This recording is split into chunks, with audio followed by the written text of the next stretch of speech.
Comic Geek Speak presents The Crisis Tapes, Episode 25, Crisis in the Arrowverse.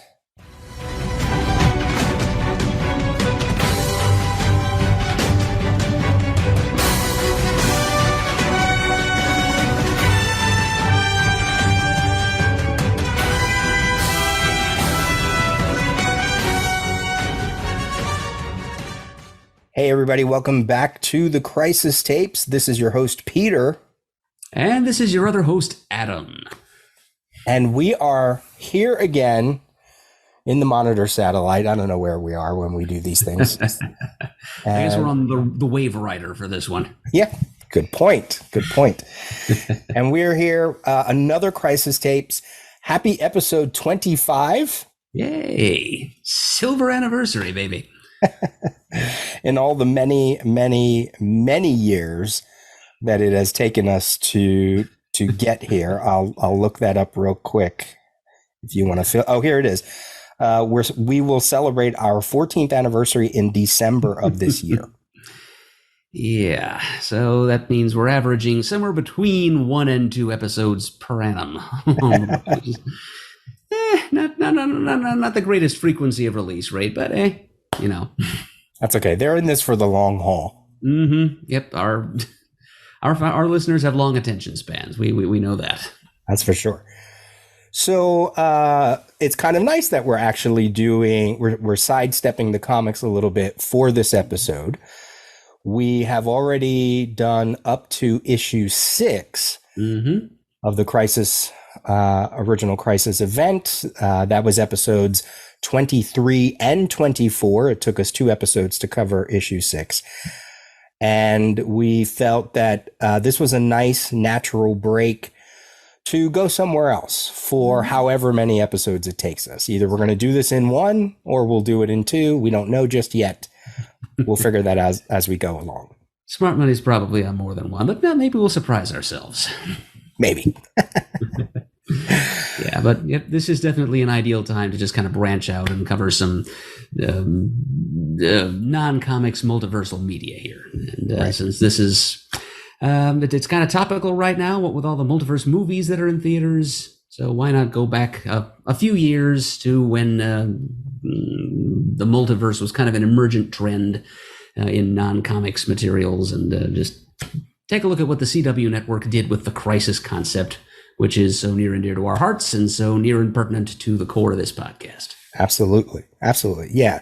So we're talking about the 5-part Crisis on Infinite Earths event that was part of the CW universe in the winter of 2019-2020, in whatever season these shows were in for 2019-2020. And we're talking about specifically, in order, it went Supergirl, Batwoman, Flash, Arrow, and then Legends of Tomorrow. And there was a break between chapters 3 and 4. There was a couple week break, probably what you could call like the winter break.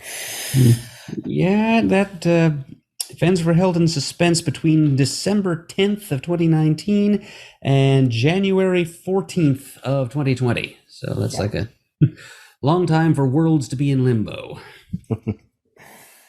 And this was something that the CW universe, I'm sure we'll get into later, to a much bigger degree, but they were no strangers to crossovers, which was a word that they absolutely used within the context of their show, not just to describe it, but to actually part of the dialogue. Right. This is something the characters were a word they were using to describe what was going on. Right. So just like Justice League of America would meet up with Justice Society of America, these two, I should say these characters would cross over annually. It started to go annually, usually in the fall, usually around episodes 8 or 9 of whatever season they were in. And were you watching any of this in real time? So when they dropped at the end of the Elseworlds crossover that the next one would be Crisis on Infinite Earths, were you watching at the time? Were you just as shocked as I was? I was there. I saw it. I but wasn't completely shocked because they'd kind of been teasing something like this from like the very first episode of the Flash series. Sure. I don't think I thought I would see it quite that soon. So that was a surprise at least, but it was, yep, I saw that logo on screen and every fiber in my being cried out with joy, except for the few that were crying out in trepidation. Yeah, Crisis, it's a lot to try to squish into the small screen. Sure. And sure. we'll evaluate as we go on here how good a job we thought they did ultimately. But yeah, it was it was a surprise. Not a total shock, but it was a surprise to see that little announcement at the end of the Elseworld. Well, I mean, the Monitor character was involved in Elseworld in a big way, so it was, the writing was kind of on the wall. I guess for me, it was you just like you sort of said, you didn't know how much are they going to go in. Are they just going to do Crisis in name only? Or were they really going to do whatever the goals were for the comic? And there are some goals that the comic had that the CW version also did. The biggest being the merging of the Earths between the Arrowverse proper, Supergirl, and Black Lightning. Really, those are the three universes that were spread apart. So for me, when I think you're right. Like, you knew it was coming. It shouldn't have been a shock. You saw that logo blazoned there at the epilogue of all those at the end of whatever episodes they were on, and it was like, I can't believe they're gonna do this. And that they beat the movie universe to make it happen. So, do you just want to jump in on like general thought, or do you want any preamble? What should we do for the listeners? What should we lay out here? Well, I feel like we've already done some good general preamble stuff. So let's. Now, Peter, it must be said here, folks, Peter's a lot better prepared for this than I am. Because for all I did to research this was to dig out my homemade VHS tape of the 5 chapters of the actual Crisis story. Peter, in Riosian fashion, went back and did some pretty thorough research. He rewatched all these Arrowverse crossovers dating back to the first Flash Arrow crossover, which was called The Brave and the Bold, you said? Yes. So he's laid the groundwork pretty much as we did in our own Crisis Tapes episode, as we built up to establishing the concept of the multiverse and all the different parallel Earth crossover texts, the classic JLA JSA stories. We discussed them all on the podcast before we dared tackle the actual Crisis series. So, Peter, why don't you share with us the fruits of your labor? Okay, this is more of like a summary. For me, watching it all again, I wanted to do that because I wanted to know, first of all, I wanted to see how the continuity was created, right? I was watching it in real time. In fact, it was Crisis that made me stop watching the Arrowverse. Like, I think I stayed with most of the shows until the end of whatever season they were in that the Crisis dropped. And then I don't think I went back. So I knew all this stuff. It was sort of swimming in my head, and I was like, well, let me go back. I have the time before we were going to record. And I started to notice patterns as it all went along. As a crisis will. Absolutely. So, and maybe this will inform some of your thoughts once we get to the Crisis. The biggest thing, here are the larger things that I took away from all the crossovers. Okay, yes, they are very similar to the JLA JSA team ups. They became an annual event, as I mentioned. What you start to notice is there are patterns that emerge for all the crossovers. One of them we already talked about, that they are very aware that they are in crossovers, many times making fun of it, or when a new person is in a crossover for a particular year, they will often say, oh, you are the new person, or you have to sit this crossover out and wait till the next one, or that's your job because you're the new person, So there's a meta thing going on. Sometimes it's story driven. Sometimes it's just for humor's sake. And I completely love that. Especially when you think of shows like Legends of Tomorrow, which was silly and fun. Yeah. Pretty consistently silly. Yeah, that's a show I never really got started on, but I shouldn't say that. I watched like the 5-part or tried to watch the 5-part season premiere event. Whatever it was. I'm not sure I got through the whole thing, but I'm aware that it kind of developed a reputation for ludicrousness. Yes. Okay, so they know they're in crossovers. That's the big thing. It's not the first time TV shows have ever done this before, right? Soap operas have been doing it for decades, you know. But it was fun to see that not only is it a crossover of characters, but once you included Supergirl, it also became a crossover of networks, because the first season of Supergirl was on the CBS network. Everything else was on CW. And then the production values were a lot higher in that first season, I should throw in there. And then eventually she does come. I think even with the second season, she goes into she goes to the CW network, and then it's all fun. Mm-hmm. And then suddenly the environs of National City look a lot like Vancouver. Yes. The crossovers are usually based around Barry and Ollie. And I know that sounds like, well, no duh. But what I mean by that is every crossover also has kind of like a secondary goal, in that if there's some kind of drama or turmoil in their life, it usually gets resolved in one of the crossovers, either because of what they learn from the crossover or what they learn and share from each other. So this burgeoning friendship, and if you think about how Barry Allen, his first appearance was in the Arrow show itself, and in many ways, it's because of Ollie that Flash becomes the hero that he becomes, almost like a mentor. Well, through these crossovers, they really do become friends. And many of the crossovers will begin and end with just those two characters. Sometimes it's Flash speeding to Star City and needing Ollie's help. And then by the end, they're at a bar just talking about their life and giving each other support. Usually Flash wanting to hug Ollie, but he doesn't want, he hates hugs. And that's a running thing through all the crossovers. Kara gets in on it where she forces Ollie to give him a hug. Hugs are another small part. But this notion of their friendship and their partnership, their mentorship, partnership, and then friendship is a very strong thing.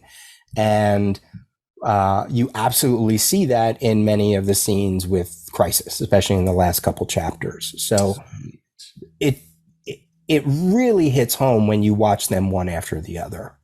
I can sort of imagine that it feels a little bit more like a resolution to something than just something constructed for melodrama's sake, which, sure, I must confess, is what it felt a little bit like to me at points. Right. I was watching one, but see, I'm watching it a little bit out of context, because I never really, I didn't get past like the first 4 or 5 episodes of the first season of Arrow, so I missed out on a lot of that stuff. Although when it crossed over with the Flash, the Brave and the Bold, I'm sure I watched that. Although that was a bunch of years ago now, so it's a lot of the context of the connections between these characters was kind of lapsed from memory for me. So watching just this one 5-ish episode miniseries out of that context, I do feel like I probably missed a few things. And so it's a good thing you're here, Peter, and it's a good thing you had the time.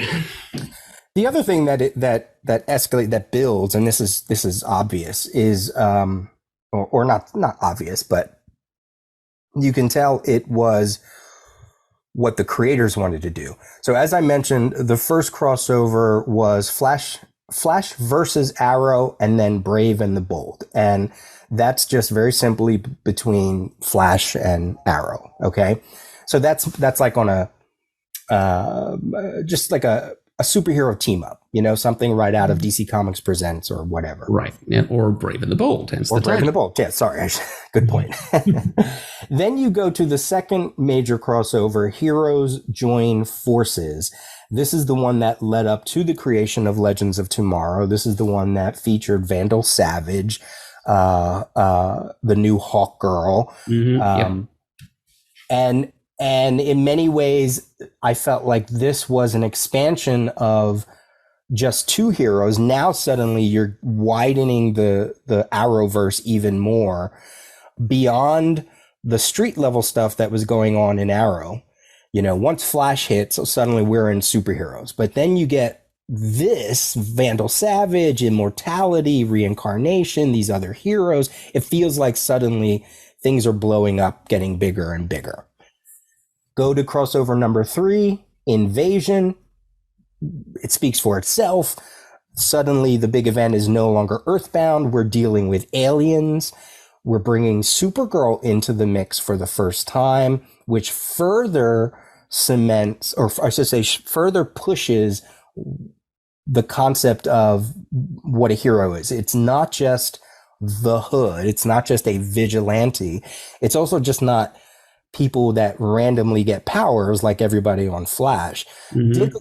Diggle is really the one. He's sort of like the person you want to look at when you want to talk about this theme, because now it's about a girl who can fly from another alien world. You know, suddenly the Arrowverse has just completely blown up. And in that crossover, Ollie even takes a moment where he says to Supergirl, you got to give me leeway here.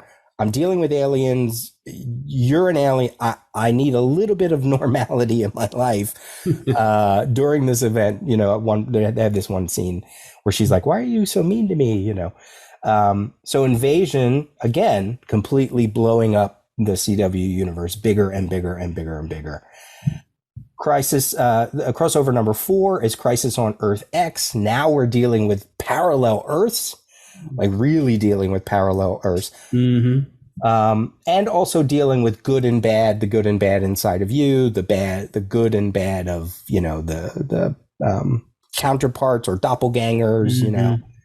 Nazism being thrown into the mix is a convenient, you know, expression of the evil inside of all of us, the evil that men do, man's humanity to man, etc. Yep, introducing us to the Ray and the Freedom Fighters, which got its own CW Seed animated series that I always meant to watch and never did. Yep. And I know I'm like I said, I'm just summarizing. Crossover number 5 was Elseworlds. So not only are we dealing with alternate Earths, but we're also dealing with alternate timelines, and this is the one that, as you mentioned, sets us up for Crisis. So it's not as big as Crisis, it's not as small as Crisis on Earth X. It's somewhere in the middle, but it's enough to again push that.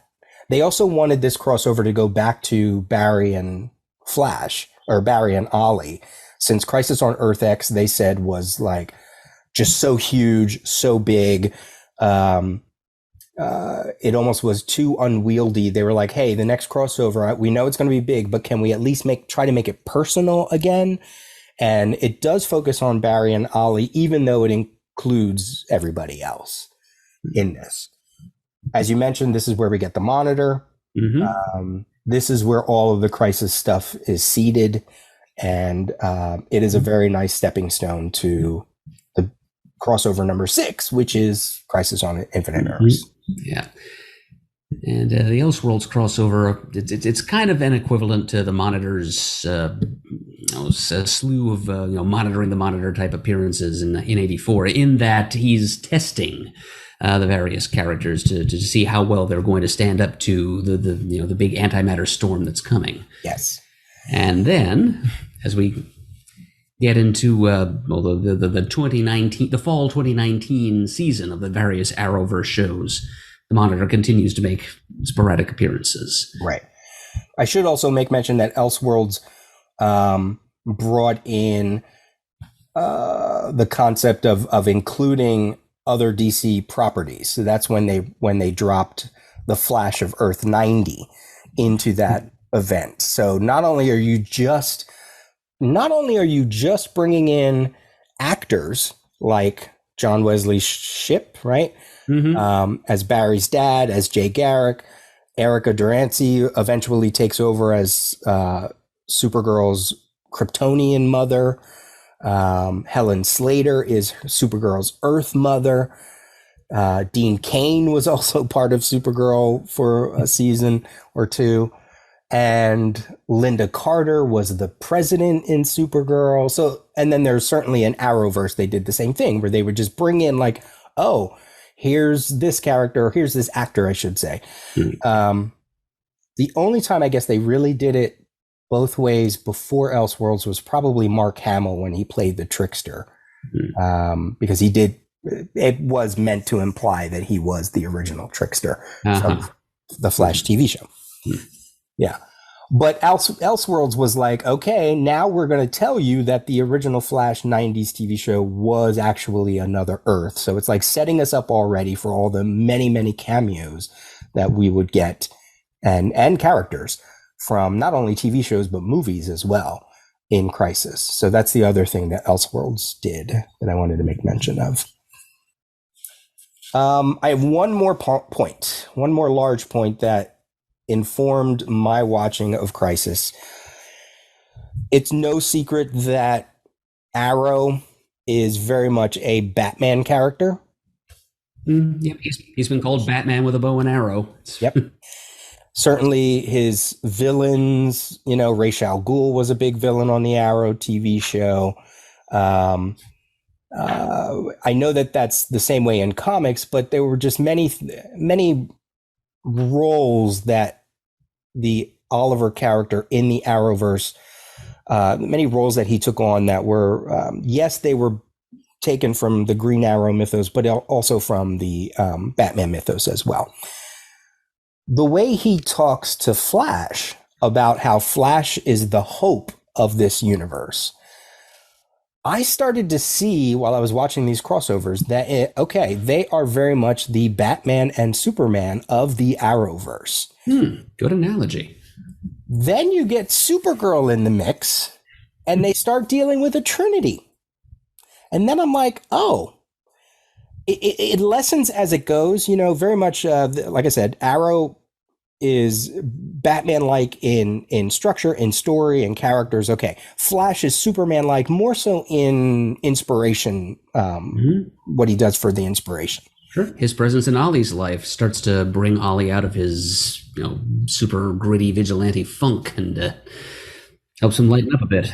Absolutely, and that is something that all those crossovers do very well. And then when they bring in Supergirl, and now you have a Trinity, then to me, she now becomes the quote-unquote Wonder Woman corner, but really there's no direct parallel with the characters. It's more, now we have this Trinity, because in my mind, I'm always thinking Flash is the Superman slot, Arrow is the Batman slot, which means, okay, then I guess that means Supergirl is like the Wonder Woman slot. Really in name only, not in anything else.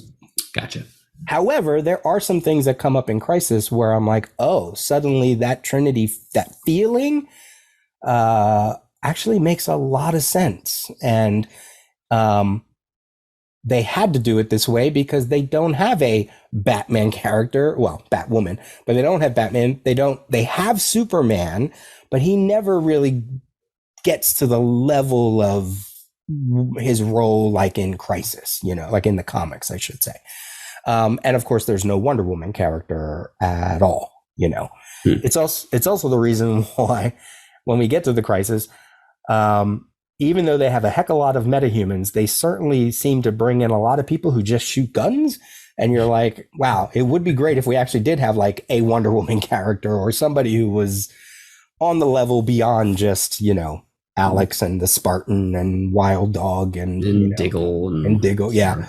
Yeah. So the concept of the Trinity, take away Batman, Superman, Wonder Woman, but just the concept of the Trinity is developed nicely in those crossovers and does play a part in the Crisis and leads to one criticism I'm going to have about a scene in the second to last chapter. So we'll get there when we get there. But I don't know if any of that speaks to you. The Trinity thing speaks to you about the Crisis itself, but I have a few notes on that when we get there. Yep. Honestly, didn't occur to me at all, but it makes a ton of sense now that you say it. Cool. Are we going to dive in? Let's go. Let's do it. Crisis on Infinite Earths. They call it hour 1, happened on Supergirl. And I'll just quick it was Supergirl season 5, episode 9. Original air date December 8th, 2019. How do we want to set this up? Do you want to set it up for us for this first chapter? I'm going to start by giving writer credits here. It's based on a story by Mark Guggenheim, a guy who's got some background in comics, and Robert Rovner. The actual script was by Derek Simon and Jay Ferber, who's written a bunch of stuff for DC in the past. He had a run on Titans, as we know. And Ferber was actually also a producer in the episode. Go figure. All right, so we begin this crisis story as crisis stories should begin, with a biblically intoned monologue. Just like the Crisis comic began with kind of the origin myth of the DC multiverse, we get the Monitor's voice, played by actor LaMonica Garrett, who also plays a dual role as the Anti-Monitor later on. And he says, "In the beginning there was only one, a single black infinitude." That much is word for word from the beginning of Crisis, the comic number 1. "Then the infinitude found release, and finally the darkness broke, filling it with life. The multiverse." And as this is going on, we see computer-generated graphics on screen of worlds emerging from the chaos of darkness and then kind of shivering and splitting like cells undergoing mitosis, Earths begetting Earths begetting Earths.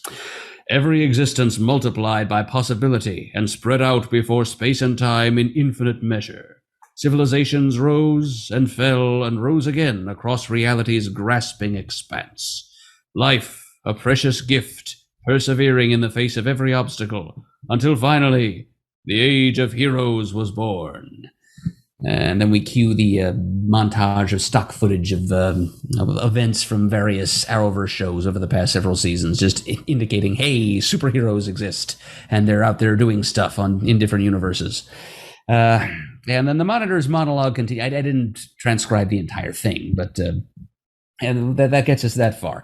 And it's just contrasting it to the actual text at the beginning of Crisis number 1. It's a little more hopeful and a little more positive, because we got to remember one of the projects of the Crisis maxi series in the comics was kind of anti-multiverse. It was one of the main points in my thesis about this was that the whole series was intended as a kind of anti-multiverse propaganda to try to bring DC fandom in on the idea of streamlining the whole thing and making it a single universe that's more accessible to new readers and more adaptable to other media, blah, blah, blah. So the story is kind of this elaborately staged death ritual for the old DC continuity.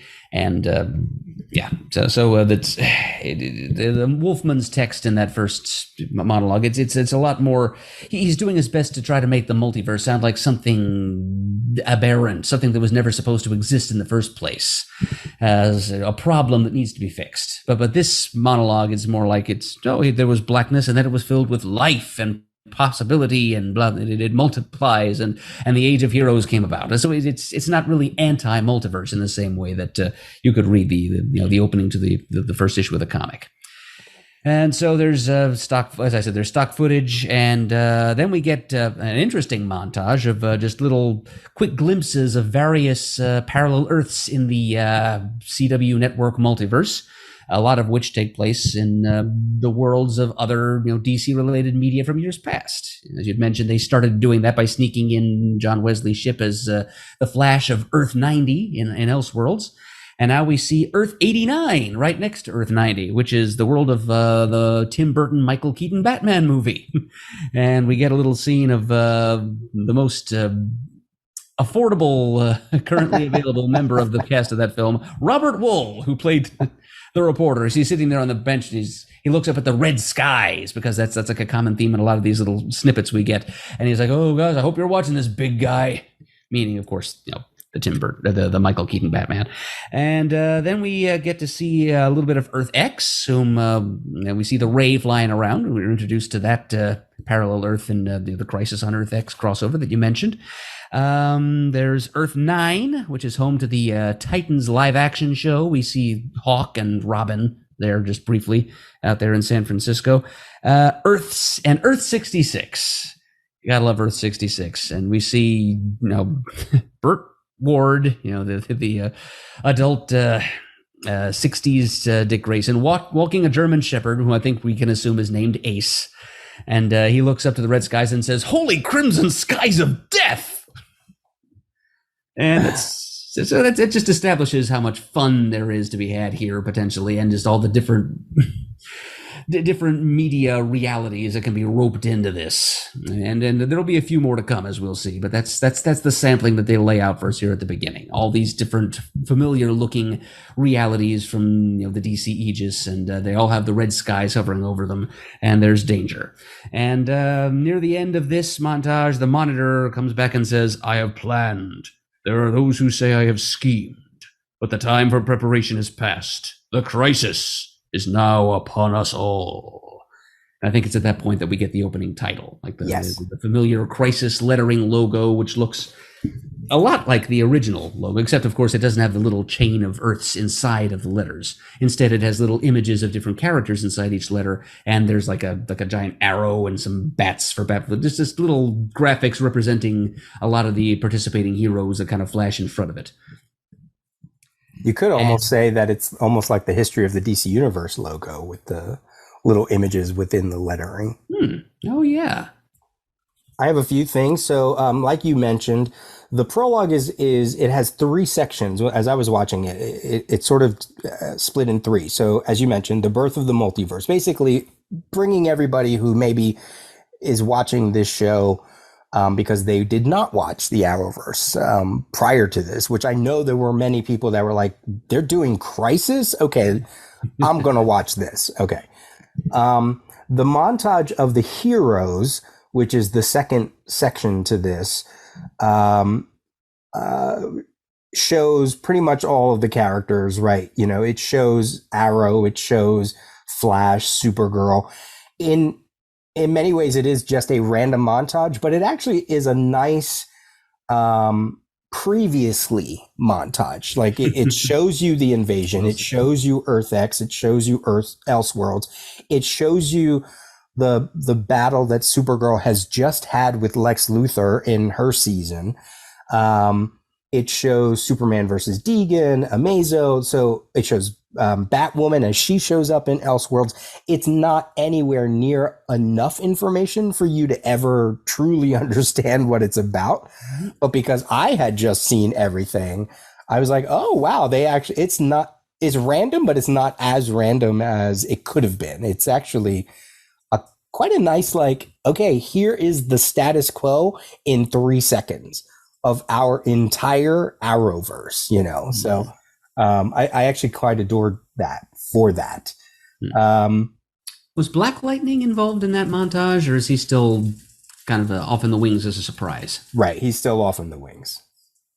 And then the third part, as you mentioned, is the cameo, or all the cameos. And this is the thing I think that brought many viewers to this crossover that probably weren't watching Arrow. They wanted to see just how big and who were they going to get. Because some of these were spoiled ahead of time because for promotion's sake, but many of them were kept secret. I don't even remember at this point which ones I knew and which ones I didn't. And even though they were short, they absolutely meant something in many ways, because it was just nice to see that they weren't just using stock footage. They were actually bringing these people back, and they wanted to acknowledge that this universe has a multiverse. And there was something really fun about that. That was one of the highlights. And as you mentioned, they keep doing it in certain other episodes. So the other notion that I had about all of this, this might be too big of a question right now. Maybe we should save it for the end.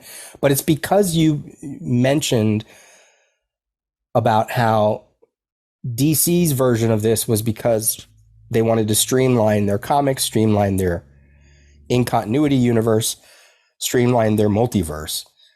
One question I never thought about for this show, which is silly because there's an obvious answer, but to that level, to what Marv Wolfman and Dick Giordano and Jeanette Kahn, what they were thinking about for the Crisis, what is the purpose of this crossover?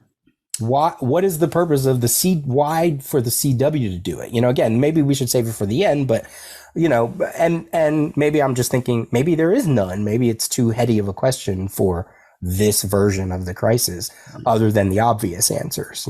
So I don't know. The obvious answer being ratings, I guess. Well, ratings, but also wanting to merge wanting to bring everybody onto one Earth, I think was an obvious goal. Bringing Supergirl in, bringing Black Lightning in. Which I'm not even sure was entirely advantageous to the creative teams of some of the series. Possibly. All of a sudden, they aren't, in their own little hermetically sealed bubble where they could creatively do whatever they wanted, and they could tell stories on a global scale without worrying about how it's going to affect what's happening on Arrow or Flash or whatever. Like Supergirl was able to just be its own thing. Black Lightning was, in terms of tone and style, already very much its own thing. So, but now all of a sudden they're in a shared universe, and they have to be sending memos between offices before they do anything that's too big. So, yeah, there were certain advantages to being on their own little disparate parallel Earths. Right.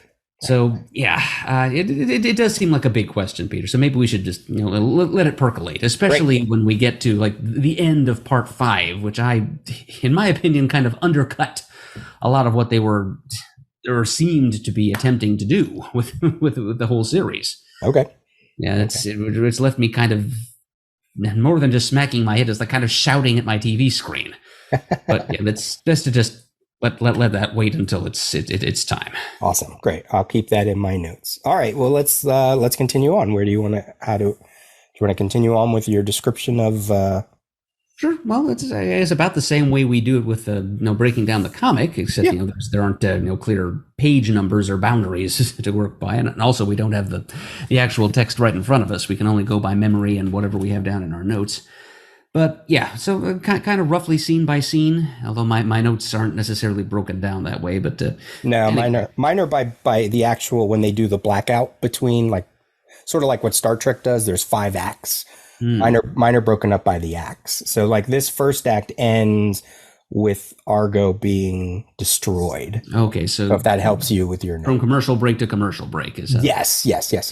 How you got this going on? Okay. Well, anyway, the action begins in earnest after all the prologue and the opening titles. Then we dive right to an Earth that's going to be kind of the tipping point, as they use that phrase in the script of this episode.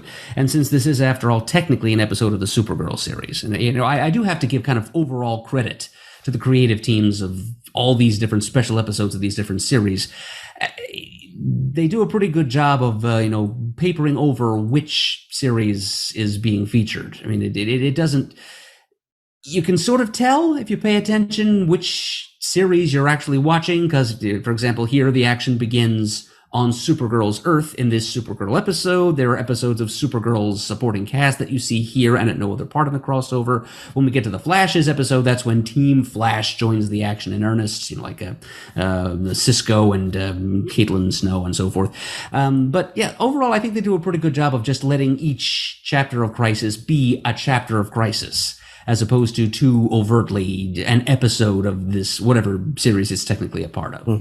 They give some slight subtle privilege to the characters of whatever series it's supposed to be in, but it's more, it functions better as a chapter of Crisis than it does as an episode of whatever series that is. That's what they learned. They learned how to do that with Crisis on Earth X. And that's the reason why they said, when we do the next one, which was Elseworlds, even though that was pretty sprawling, they said, can we please not do it like this? Because it's harder. It actually is harder because you have so many cast of characters. And as great as Crisis on Earth X was, they were like, let's make sure we try to keep the personal thing again. But I think they realized with Crisis, you have to go back to that formula again. You have to go big. And the story dictates your chapters, not the show, which I think makes sense. So that's a good observation. So, okay. They did a good job at covering those scenes. Yes. Okay, but anyway, this is an episode of Supergirl, and we are starting on Supergirl's home world of Earth 38. And another note that affects just a general stylistic trend that or convention that was observed throughout the crossover. Every time they're good at putting captions on screen to establish the time and the place. So it'll tell you which Earth you're on, and there's like these little digital counter numbers that spin around, showing different numbers and letters until the number of the Earth that you're on appears on screen. So it's Earth 38, National City. And we're seeing, stormy red skies there too. There's like a Rorschach type doom prophet carrying a sign that says the end is nigh, who happens to be Will Wheaton. I didn't realize that, but one of the advantages of watching VHS recordings of the original broadcast was there was a commercial during, I think, the last chapter for a certain website you could go to check out all the different Crisis Easter eggs. And one of the little sample Easter eggs they included in that commercial was, hey, that guy with the sign in the first chapter was Will Wheaton. So there you go. Bearded Will Wheaton, and he's telling us the end is near. So it's we're in National City. The establishing shot shows us the Catco building, just classic comic book style establishing shot, the kind of that Perez gave us, in spades in the original Crisis series. It just shows us some familiar landmarks, and that's probably the most familiar one that National City on Earth 38 has. And we pretty much jump right to. People at the DEO are scrambling because there's natural disasters happening. And Supergirl is on hand. She's wearing her full body suit with the bangs. She's kind of ditched the mini skirted version that she was wearing in the earlier season. And there's a round table happening with the supporting cast there. Supergirl's adoptive sister Alex is there. John Jones is there. Brainiac 5 is there. And there's talk of the Monitor, because I think I had forgotten at this point that the Monitor had already been established. I think I'd almost forgotten entirely about the Elseworlds thing, and that the Monitor was such a big part of that. But John certainly remembers, and I think somebody at the table says, "Isn't the Monitor from some other universe?" And John growls, "He's of every universe, and he's everyone's problem."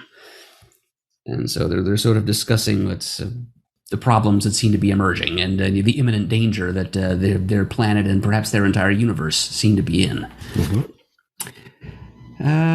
And you said the first commercial break happens after the Argo.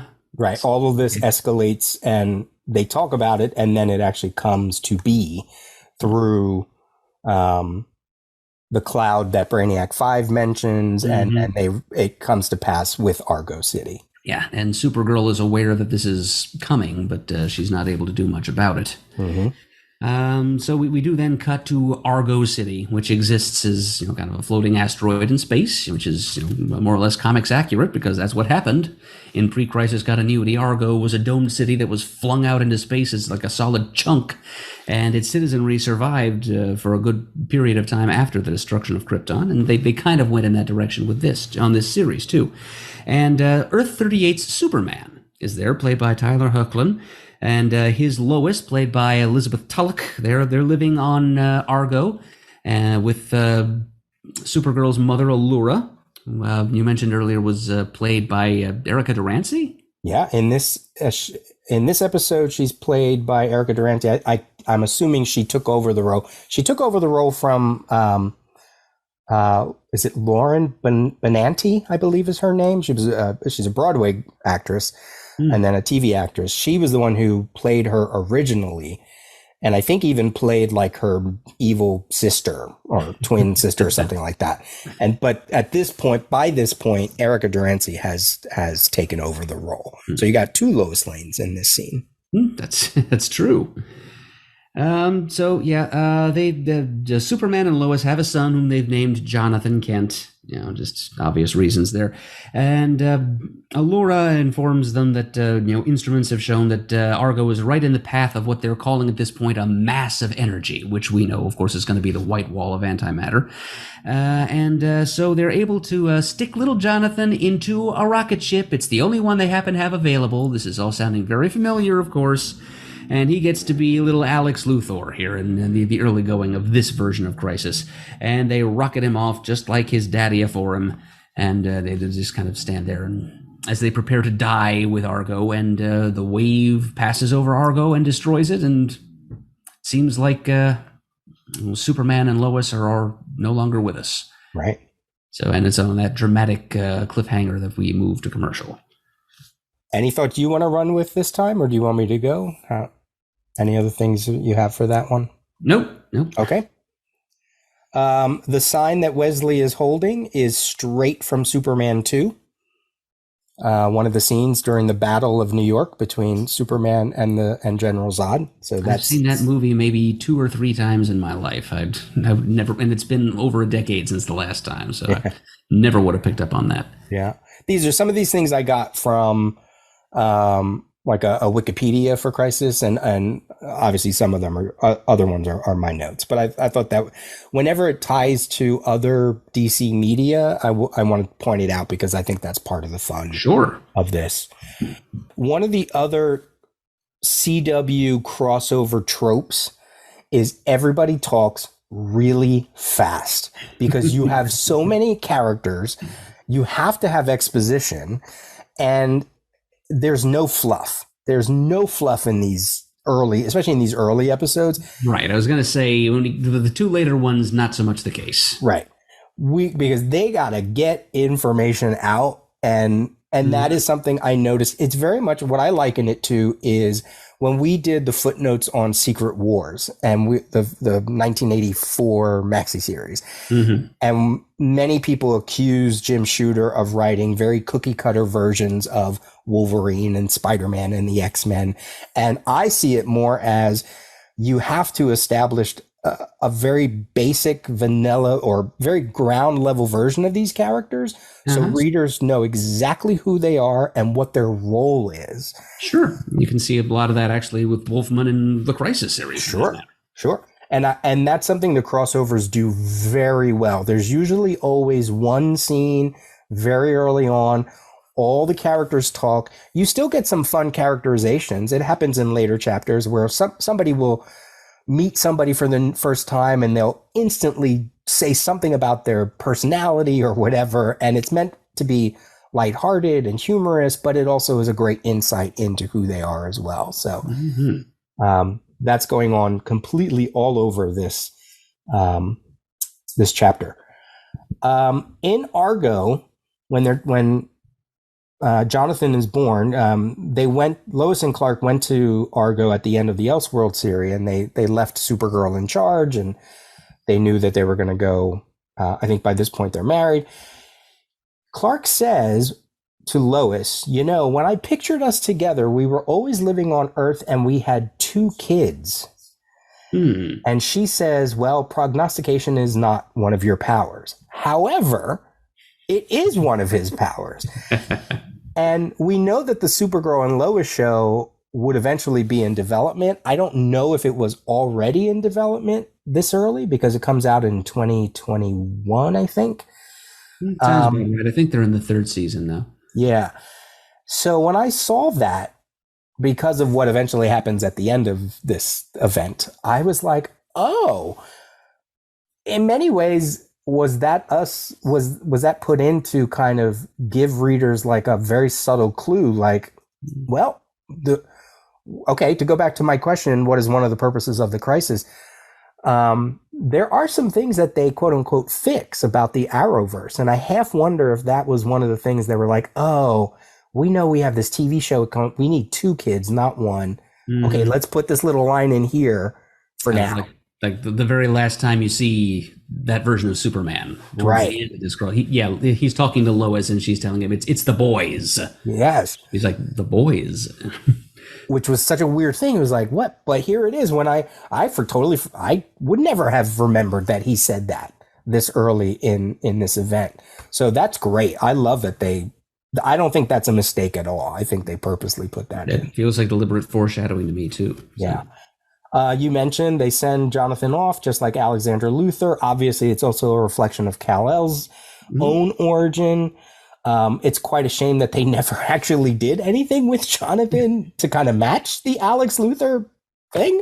No, he just it's just kind of a side quest to go and pick him up again. Yeah. But it does resolve something like a storyline from another show. We'll get to that a little later on. Right. But yeah, but once we get a little bit of a funny thing with Jonathan crying to interrupt one of the monitors' spiels later. Yeah, That's like the last thing that they do with little baby John. Yeah, would have been cool if they could have, rapid aged him into a character that could have played a part.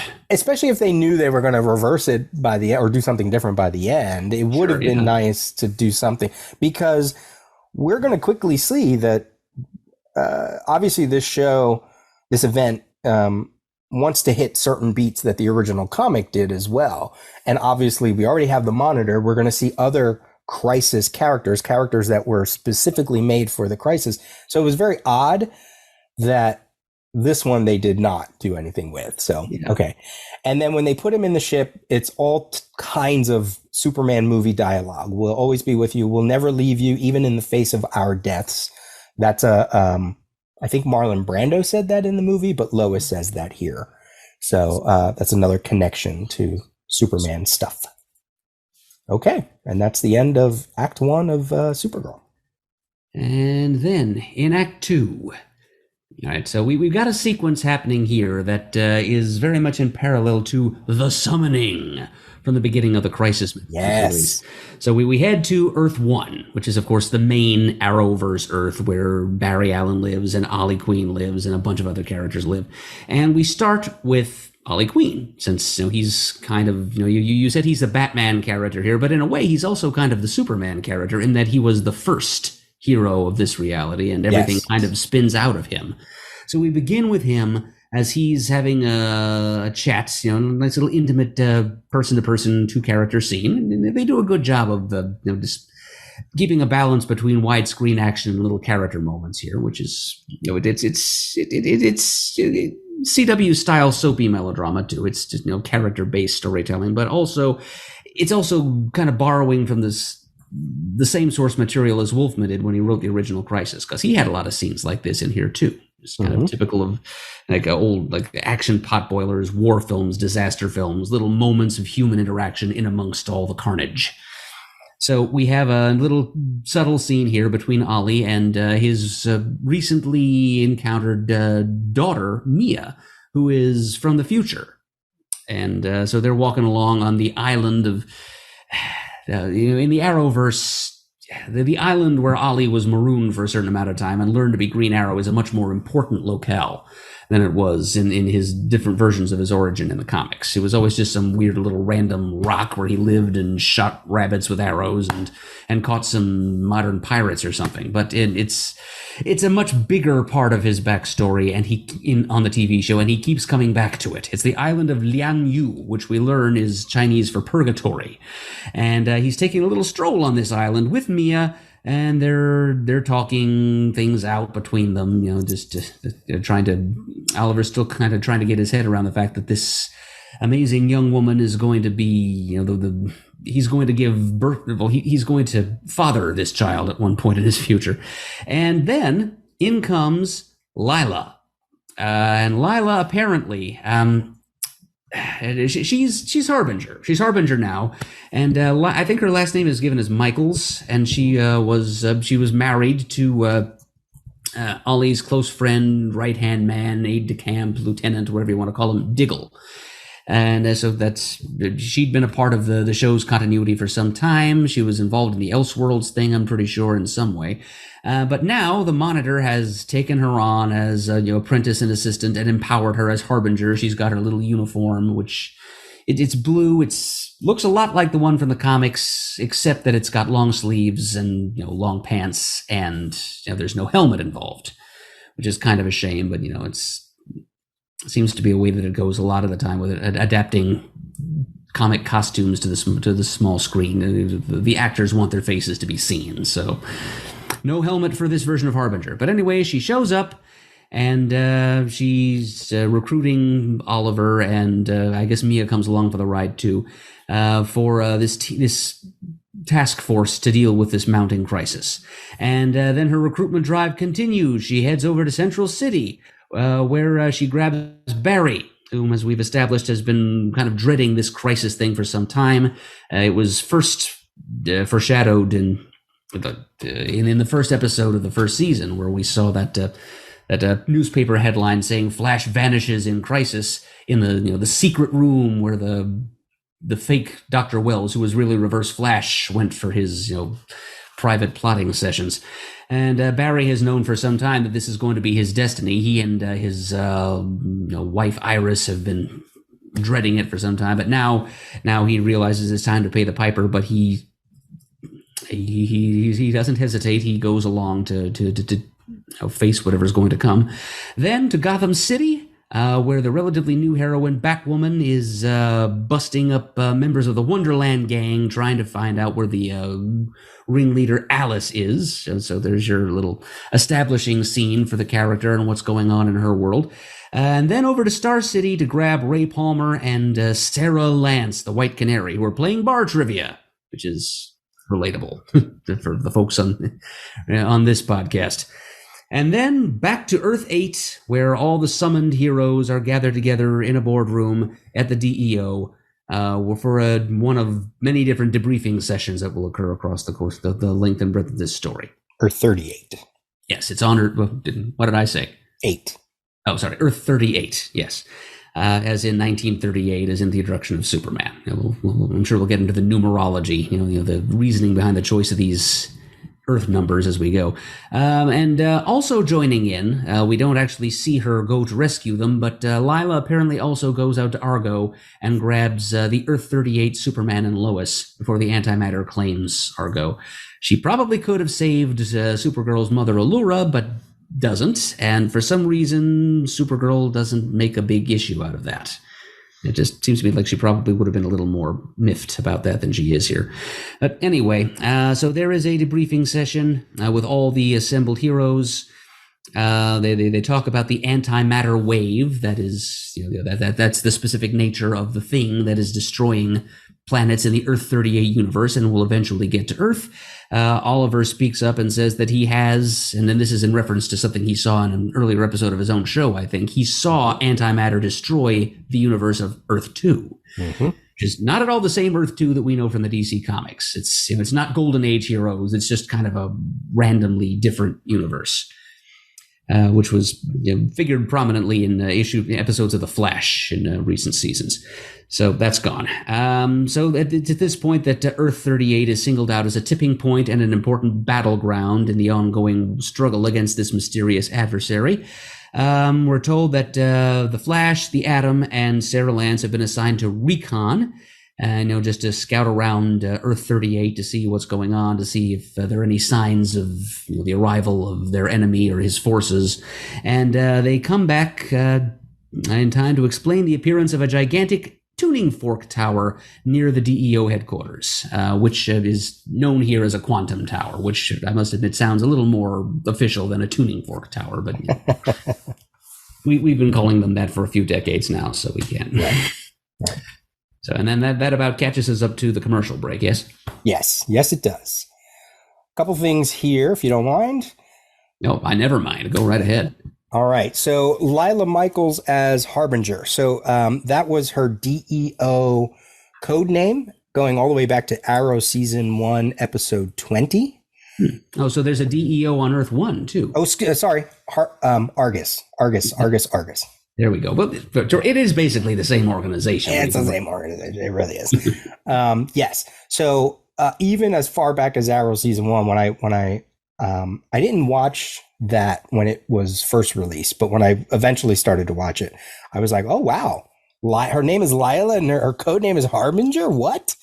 Way before they ever were going to include, her in the crisis. She becomes the actual Harbinger in the previous Arrow episode to this event, where she disappears and then she shows up again and she's wearing the full thing. We had already learned by the crisis event that she was working with the Monitor. Some of it has to do with, so her story is different from the Harbinger that we know in the crisis, which was found just randomly in the ocean because of a shipwreck, and that's about as much information, I guess, that we've learned. I don't know if we ever learned anything else. Yeah, I don't think so. She died in her mid 2000s, and I don't think anyone ever went back and filled in those blanks. Right. So the Arrowverse Lila, she tells this story to one of the other characters, to the Earth 2 Black Canary Siren, I guess her name is, the Earth 2 Laurel. She says, I was in Afghanistan. I did not go out with my group, my unit. They went by themselves on a routine thing, and I just happened not to go, and they all died when they hit an explosion, an IED. And she was left behind, and she had survivor's guilt. And it was because of that she says, I have the direct quote somewhere, but she says basically, I don't know if she uses the word pray, but she said, I was going to make a deal with whoever was going to listen to me to try to get myself emotionally out of this, whatever. The deal she made it with winds up being the Monitor. You learn that it was the Monitor that brought, and then her goal was whatever she is doing here in the Crisis event. So, not exactly like the Harbinger that we know, but certainly for the role that she plays, it's similar. It's very similar. And like you mentioned, the summoning absolutely is similar. So this scene that you mentioned between Ollie and Mia actually took place in the previous episode. They just decided to throw it in here as well. He is a father by this point. Little Mia has been born. She was born at the end of season 7. And then during this season is when Ollie has been, during this whole season, it's very weird. The whole Arrow show became this cosmic thing suddenly. It was no longer street level. It was Ollie working with the Monitor for, he doesn't know why, but, you know, the Monitor is basically giving him errands. And this last errand was to come to Lian Yu to build a device that could possibly stop the antimatter wave. It doesn't work out, obviously, but that's how you get all of those characters on Lian Yu, even though you only see Ollie and Mia. It's also where, not that it means anything for this event, but Roy Harper loses an arm during this adventure, setting up, you know, that's kind of very much like what the comics did, you know. And they do know that Lila is Harbinger before the event. They just don't know why. So that whole father-daughter thing, because he already has Mia, it's weird because as she remembers it, she never met her father. And in many ways, that's exactly what's happening because he had to leave his family for this cosmic mission, whatever it is. And he does know that he is fated to die because he has made a deal with the Monitor during Elseworlds. Right. Which is kind of important to the larger Crisis story. So he made a deal during Elseworlds. Flash and Supergirl were going to spin around the Earth very much like Superman, and they were going to slow down time to try to defeat Deegan with the Book of Eternity, Book of Destiny, and blah, blah, blah, blah, blah, blah. And the Monitor basically revealed to Ollie that if they do this, they're going to die. So Ollie makes a deal by saying, look, I don't think you're testing us because you want to see if we're good enough. I think you want to test us who's the best or something like that. I don't think you want to find out if we're strong enough. You want to know if we're good enough. And he says, Barry and Kara are the best of us. So you better let them live and take me instead, eventually down the road. So that's where this deal comes in, and that'll come into play in several other chapters. And then, as you mentioned, Flash also knows he's going to die, not only because of the time thing, but the Monitor has already told him as well that he will die in the Crisis. Because originally the date of the Crisis was like 2024, but now it has been upped to 2019. And he even knows the exact date, December 10th, 2019, which is when the Flash episode actually airs, which is just insane that they were able to make it that way, you know, so specifically. There's that context for Arrow, basically, for people who might want to know that. Yes, like me. Okay. Let me see if there's anything else about this particular section. No, I think that's it. I loved when I saw the tower. I was not expecting it. I don't know why I wasn't expecting it. I think you even said at one point when we had this conversation before, you were like, well, of course they're going to use the tower. I was like, I don't know. Like, does the budget call for it? But there it was, larger than life and not as yellow. And it was great to see it. Yeah, and because very much Perez's design. It wasn't being printed in a comic book in 1985. So that's right. That's why the color was a little better. I do love what you said about Ollie as the Superman character. That'll come back when we get to the very, very, very end. Mm-hmm. That's it. That's all my notes for that section. So the quantum tower is manifested, and so that means things are afoot. They realize that there's a fighting chance to save this Earth or most of it. So they start drawing up battle plans. Somewhere along the line in this next briefing, the Anti-Monitor's name is mentioned. To kind of a chilled silence in the room. There's nobody seems to feel to ask any follow-up questions about that. They assume they'll just learn more when they need to, I guess, about this Anti-Monitor that they're now fighting. So plans are hurriedly made to evacuate Earth 38 to the extent possible, using. We'll see. This is where they're able to draw on the events of recent seasons of Supergirl, because it's been kind of a major ongoing plot that there are many alien refugees living on Earth 38 at any given time, really leaning all the way into the fact that there are aliens in this universe that come to Earth. So they're going to request or confiscate, appropriate, requisition, whatever, just spaceships of various alien refugees and squatters on Earth, and use them as escape vessels. They're just arcs to get people off of Earth 8, human and alien alike. Clark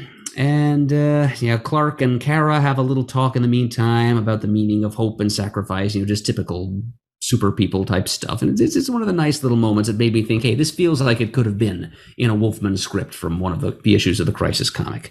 And then we have another terse little character-to-character scene when Supergirl's adoptive sister, Alex Danvers, goes to see Lena Luthor, who has been a supporting character in this series for a couple of seasons, before Lex ever showed up, actually. And she has been the one who's been in charge of Luthor Corp. And she's kind of a no-nonsense figure. She's got most of the best qualities, the most humanitarian qualities of Lex Luthor, but also kind of a trace of the arrogance that he sometimes displayed. And she and Alex had come to a parting of the ways sometime recently. I think Alex withheld something from her, betrayed her in some way, and maybe you know more about this than I do, Peter. But yeah.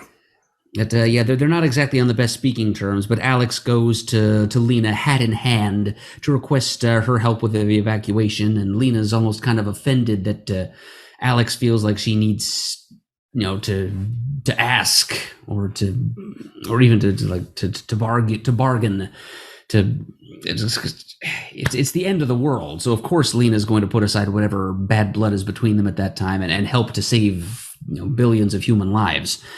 So the evacuation takes place, or at least begins to, and a couple of other Supergirl supporting characters, including Dreamer, ancestor of the Naltorian Legion of Superheroes member Dream Girl.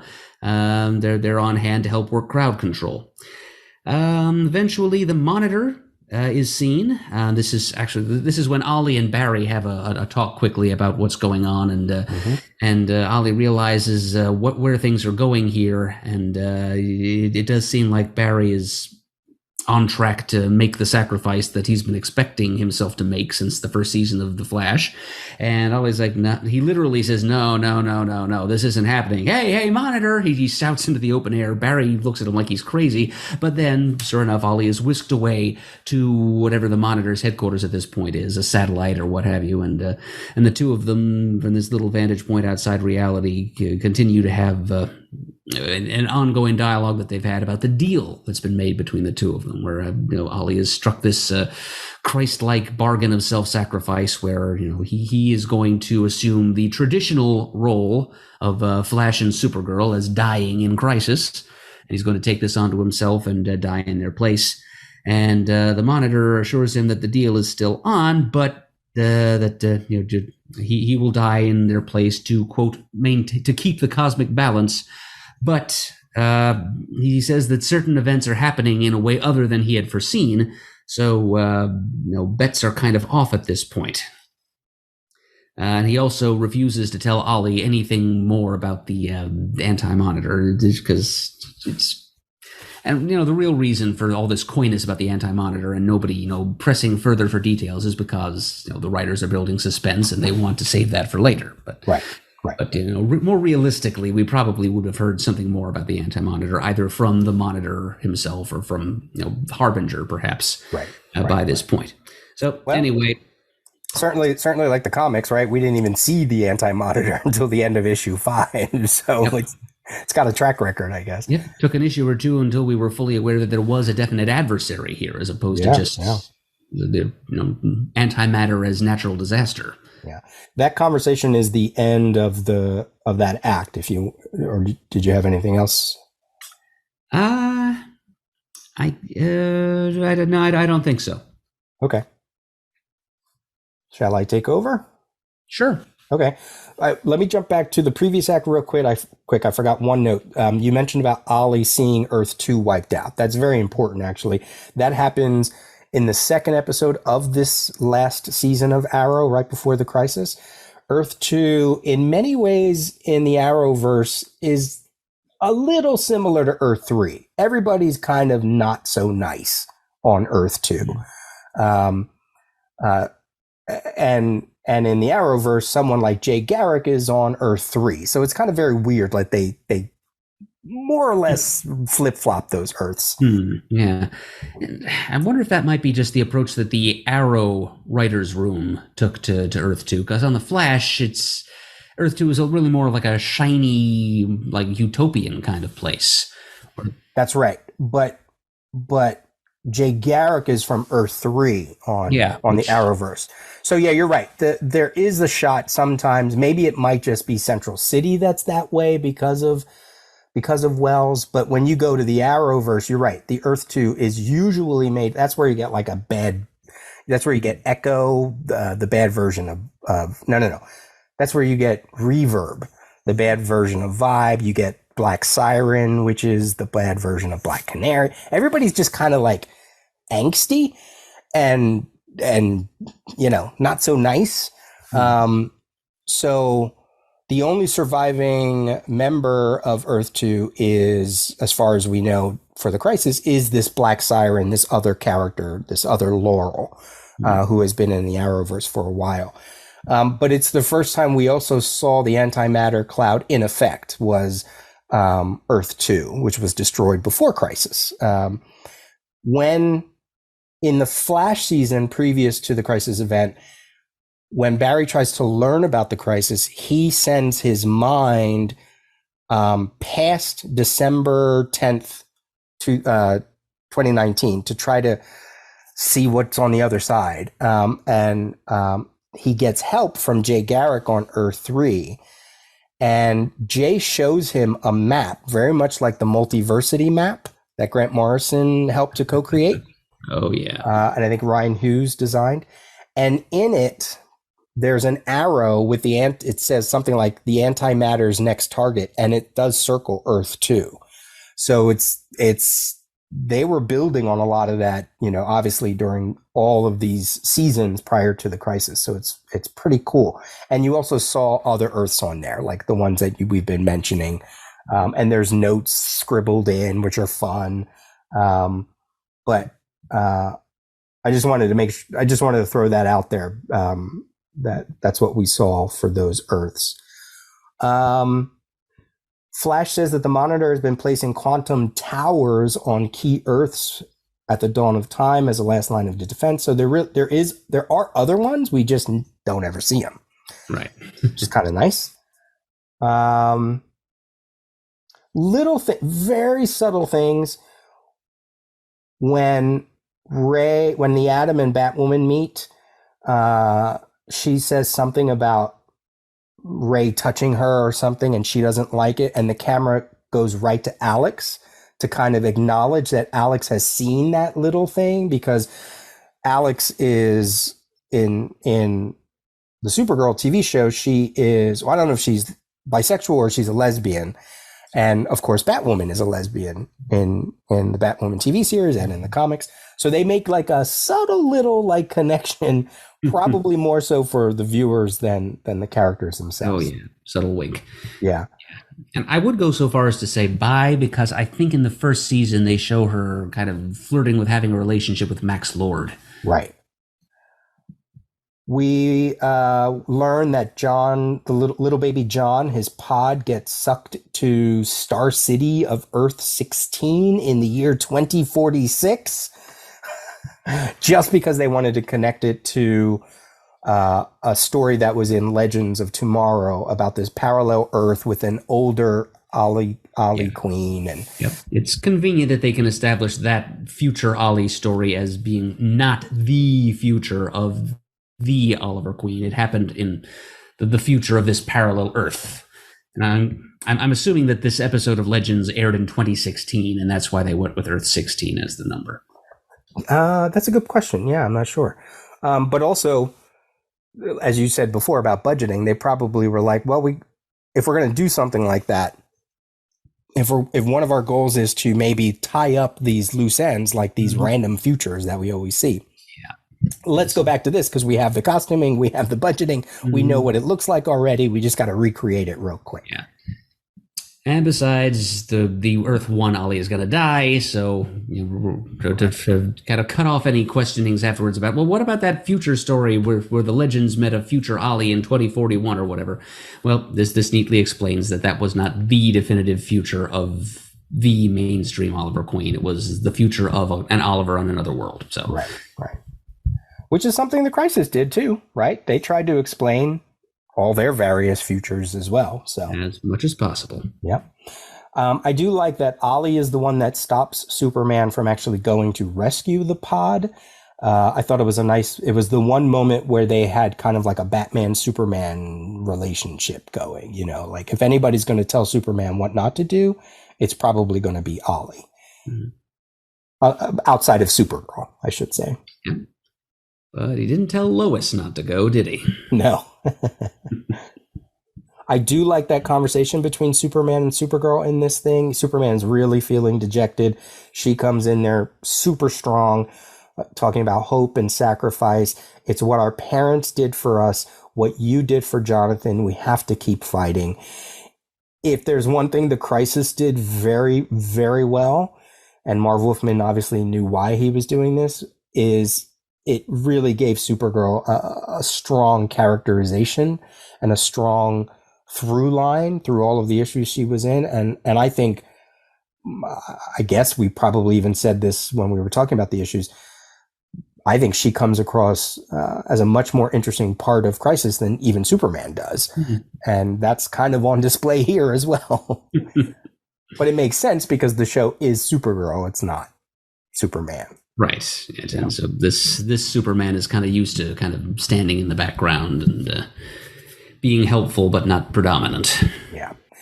That scene where Ollie learns that Barry is fated to die, we should keep in our mind that Barry still does not know that Ollie is fated to die.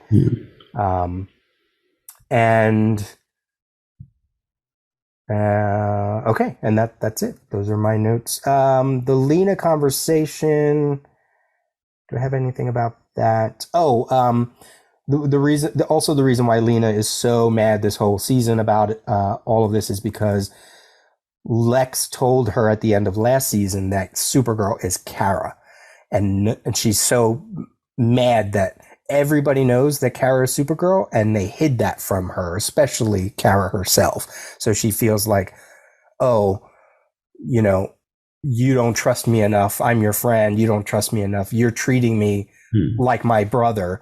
And so I might as well be the villain, even though I'm not going to be. I'm still going to try to help everybody. But, she's slipping a little into her Luthor personality, in a family personality, but it's more because of, and I think that's even been toyed with in the comics with Lex, right? There are many times where he's like, no way Clark Kent can be Superman. But there's other points, like especially during Smallville, where Lex was really hurt that Clark could never trust him enough to tell him his his secret identity. And really, in my mind, it's because Clark innately just knew that he couldn't tell Lex Luthor because Lex Luthor's bad, So there's where that CW angst comes into play. Yep. It's that interdimensional racial memory between Superman and Luthors. Yeah, right? I love that. Okay, part 4, ending with the Shadow Demon's arrival. Yep. Oh, those Shadow Demons. Yeah. All right, so we had the little rescue mission to Earth 16 to bring back little John Kent. It was Sarah Lance, Brainiac 5, and Earth 38 Lois that did that. They had their little thing with Ollie. And then they get back in time for the Shadow Demon hordes to descend on Earth 38. And Peter, in my opinion, the Shadow Demons are the biggest disappointment of this episode, and one of the biggest of the whole Crisis TV adaptation, because they don't look right. They don't look interesting. They're just generic mummy-faced tattered wraiths. They look a lot like Phantom Zone criminals from Supergirl or Speed Zone spooks from The Flash. I'm sure they used similar animation templates from those episodes and recycled them and just kind of repurposed them into Shadow Demons. Now, granted, maybe just like the solid jet black outlines of human beings wouldn't work as well on television. I don't know, maybe it would have been visually confusing to see these black humanoid blobs just flying around. But yeah, they're not as scary. They just look goofy. They look like something out of a carnival funhouse. And I also kind of miss just the terrifying negation of positive matter, where they touch you, they burn you for a few seconds, and then they just cancel you out completely. Just a horde of villains that you can barely even touch without being, explosively extinguished from existence. Right. They're kind of a scary adversary in the comics, and that doesn't come across here at all. They're just a bunch of punching bags flying around. Yeah, and I don't see why they couldn't throw in a line about, or even if they don't necessarily look like the Monitor, someone still could have said, why do they kind of resemble the Monitor? They still follow the trajectory later in later chapters of what the Shadow Demons do, and they've already been told that there's an army, so they play with the duality of the Monitor and the Anti-Monitor, but they don't play with that with the characters, right? Nobody ever says, why do they look alike? They eventually learn the origin and all that. And maybe that's part of the restrictions of having 5 episodes as opposed to 12 chapters, But we've already seen time wraiths in Flash. Did you say that already? I think. Did you talk about the time wraith? I can't remember now. Yeah, I didn't. I didn't call them that. I called them Speed Force spooks. Okay, right. Yeah. So the time wraiths, I thought, were actually kind of a little bit more Shadow Demon-y than maybe they expected them to be. So maybe that's why they wanted to make these a little different. Or they could have just said the time wraiths are Shadow Demons. They could have connected that. Why not? It could have worked. Like, maybe they're just a holdover of what the Monitor did, and they just are there because, I don't know. If they'd done that, it would have felt even more to me like a cop-out and a corner-cutting measure. Yeah. The problem is that they didn't have any sacrificial lambs. They didn't have anybody that they could actually show what a Shadow Demon can do, right? Because, first of all, bullets, really? Kicking, really? Kicking, especially. Punching, and even though they do what they do with Green Arrow, it would have raised the stakes a little bit had they brought in some random Team Arrow villain, villain or hero. Even just like a Joe Blow bystander from National City. You're right. Yes, just somebody. If we would have seen, just give us 2. That's it. Just give us 2. You could have brought him back at the end of the event anyway. It doesn't matter. So sure.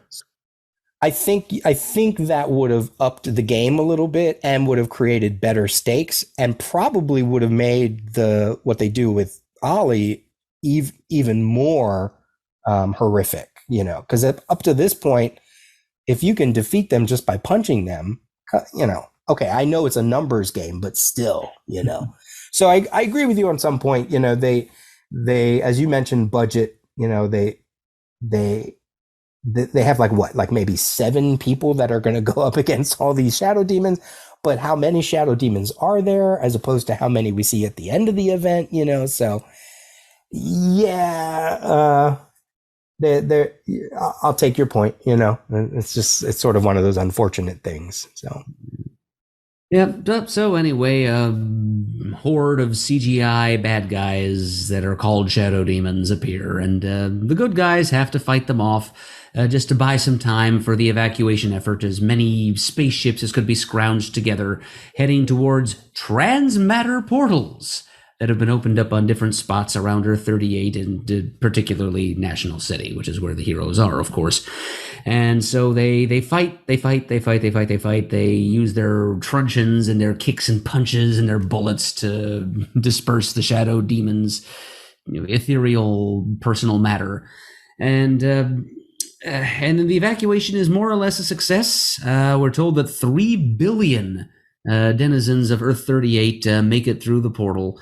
But the last third of which, the last billion, are due specifically to the efforts of Oliver Queen. Because at a certain point, the Monitor decides that the day is lost. He can't risk any of his soldiers any longer, so he just comes in and starts teleporting people away from the battle. But when he gets to Ollie responds by shooting an arrow in his chest, basically saying, "Piss off. I'm going to save lives here if I can. That's more important than our deal. And if I go down fighting, well, I'll have gotten what I wanted anyway." So that the Monitor, I'm pretty sure, not really harmed by the arrow in his chest. He just kind of goes away, and Oliver continues to fight, takes down a bunch of shadow demons until finally they somehow overpower him and kill him. They're leaving his body intact. They certainly don't, disintegrate him or negate his atoms or anything. So there is a body afterwards that can be reclaimed, which is an important plot point.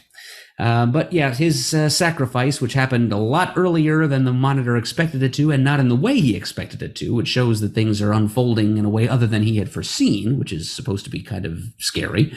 That not even the Monitor fully knows what's going on at this point. But thanks to his sacrifice, 1 billion people escape Earth 38. They go through the transmatter portal to Earth 1, which gets to be, refugee camp for all these escapees. And so Oliver dies. Right here in the first chapter. This event, which, among other things, this is supposed to represent like the big grand finale and exit of the Arrow series and the Arrowverse series of series for Stephen Amell as Oliver Queen. So here he is dying his first of a couple of deaths in this event in the first chapter. They managed to retrieve his body and take it out to, Monitor HQ. And while they're all standing around just coming to grips with the initial pangs of grief over this, who should show up but another original Crisis character, Pariah? Only in the Arrowverse, it's not Masa Kel or anything like that. It's a character we've met before, and yet another of a seemingly infinite number of versions of Harrison Wells. His name is Nash Wells. He popped up on the Flash series a season or two ago. He's basically an Indiana Jones Tomb Raider type maverick scientist, and a very arrogant one at that, who shows up on Earth 1, and he's been tracing some energy signature across the universes, and he traces it to a sewer in the bowels of Central City, which happens to be where the Anti-Monitor's essence has been entombed, and he awakens the Anti-Monitor and looses it. So he's basically responsible for all of this. And he has been converted into Pariah, complete with costume, which is pretty darn comics accurate. And speaking of someone who's actually cosplayed as Pariah, there aren't a lot of us out there who have. Me and Tom Cavanaugh. That might be the entire list. But anyway, he looks good in the suit. I'll say that much. He appears, and he just semi-cryptically explains more or less that he's now been powered up and he's become a pariah. He's been linked into the horrors of the crisis, doomed to watch but also to participate to a certain extent. And so he just kind of comes to tell everybody, hey, things are about to get worse. And I believe that's where the episode terminates. Yep. Those are you basically went through part 5 and 6 there. Let's go back to so the fight with the shadow demons. So one of the things I noticed this time watching the Crisis is, and I'm sure we'll continue to talk about the big beats. What are the big beats of the comics that make its way onto the TV show? So you could say this first chapter is very much issues 1 through 3, if not 1 through 4 of the original series, because you got the big beats, you got the summoning, you got the pod, you got the shadow demons, battling shadow demons while protecting the tower. That's the more important part. And then you have the destruction of a major Earth 38. Yep, which would probably put us into issue number 4 territory. Right. So instead of the way the Crisis did it, where they wiped out Earth 1 and 2 first before they went to, well, not first, but you know what I mean. They were the big ones. And then we got to Earth, S, X, and 4, right? Before they merged. We're kind of going the other way. We're getting rid of 2, but we'll bring 1 survivor. We're getting rid of 38, but we'll bring everybody here, you know? So in terms of like, where are we in the story? We're kind of in the first 4 issues of Crisis here, give or take, you know? Yeah. Which I like. I like that they're trying to hit those big beats. Yep, and they're succeeding better than I thought they would when I first heard about all of this. Yeah. I wrote here, the way they're protecting the tower felt a little bit like the scene in issue number 3 with the Outsiders and Teen Titans in New York, you know, standing there at the Empire State Building, looking at the cloud coming down towards them. So when Supergirl and Superman and Flash arrive to the battle, we get a little bit of Superman's theme music, a little bit of that John Williams music. This season of Arrow is a very weepy season. We get a lot when they get to the part where they're in Star City in the future with old Ollie and Sarah's telling him, you know, he's a good man, blah, blah, blah, blah, blah, and he starts crying. When you watch this season, boy, does Stephen Amell love to weep during this season. I like the part they have Superman and Supergirl looking at the tower and kind of thinking, okay, maybe it might be powered by solar energy, so we're going to zap it with our heat vision. But Superman winds up powering out, depleting his vision before Supergirl does. I just thought that was kind of interesting, you know, like, oh, he's petering out before she is. Wow, that's okay. You know, like, it's certainly in the comics when we finally got the Supergirl back to being his cousin during the Jeff Loeb, Michael Turner storyline and Superman Batman, he often said that he thought Supergirl might be more powerful than he was because she was, I don't know what the answer was. She was an adult when she came to Earth, or there was some reason. Absorbing cosmic rays or many different solar wavelengths on her trip. Possibly, yeah. Which was much longer. I think, but I'm not sure, that the arrow that Oliver hits the Monitor with might be the same arrow that he hit the Book of Destiny with in the Elseworlds, but I'm not sure about that. Because as you mentioned, like, why would an arrow of all things hurt the Monitor? So I don't know if he still had that arrow or not. And we saw Pariah freeing the Anti-Monitor in one of the episodes. In Arrow, Flash, and Supergirl, I think. The 3 episodes, maybe even Batwoman, prior to the Crisis event, they all ended with that scene of Pariah touching those symbols, or Nash touching those symbols in the tunnel.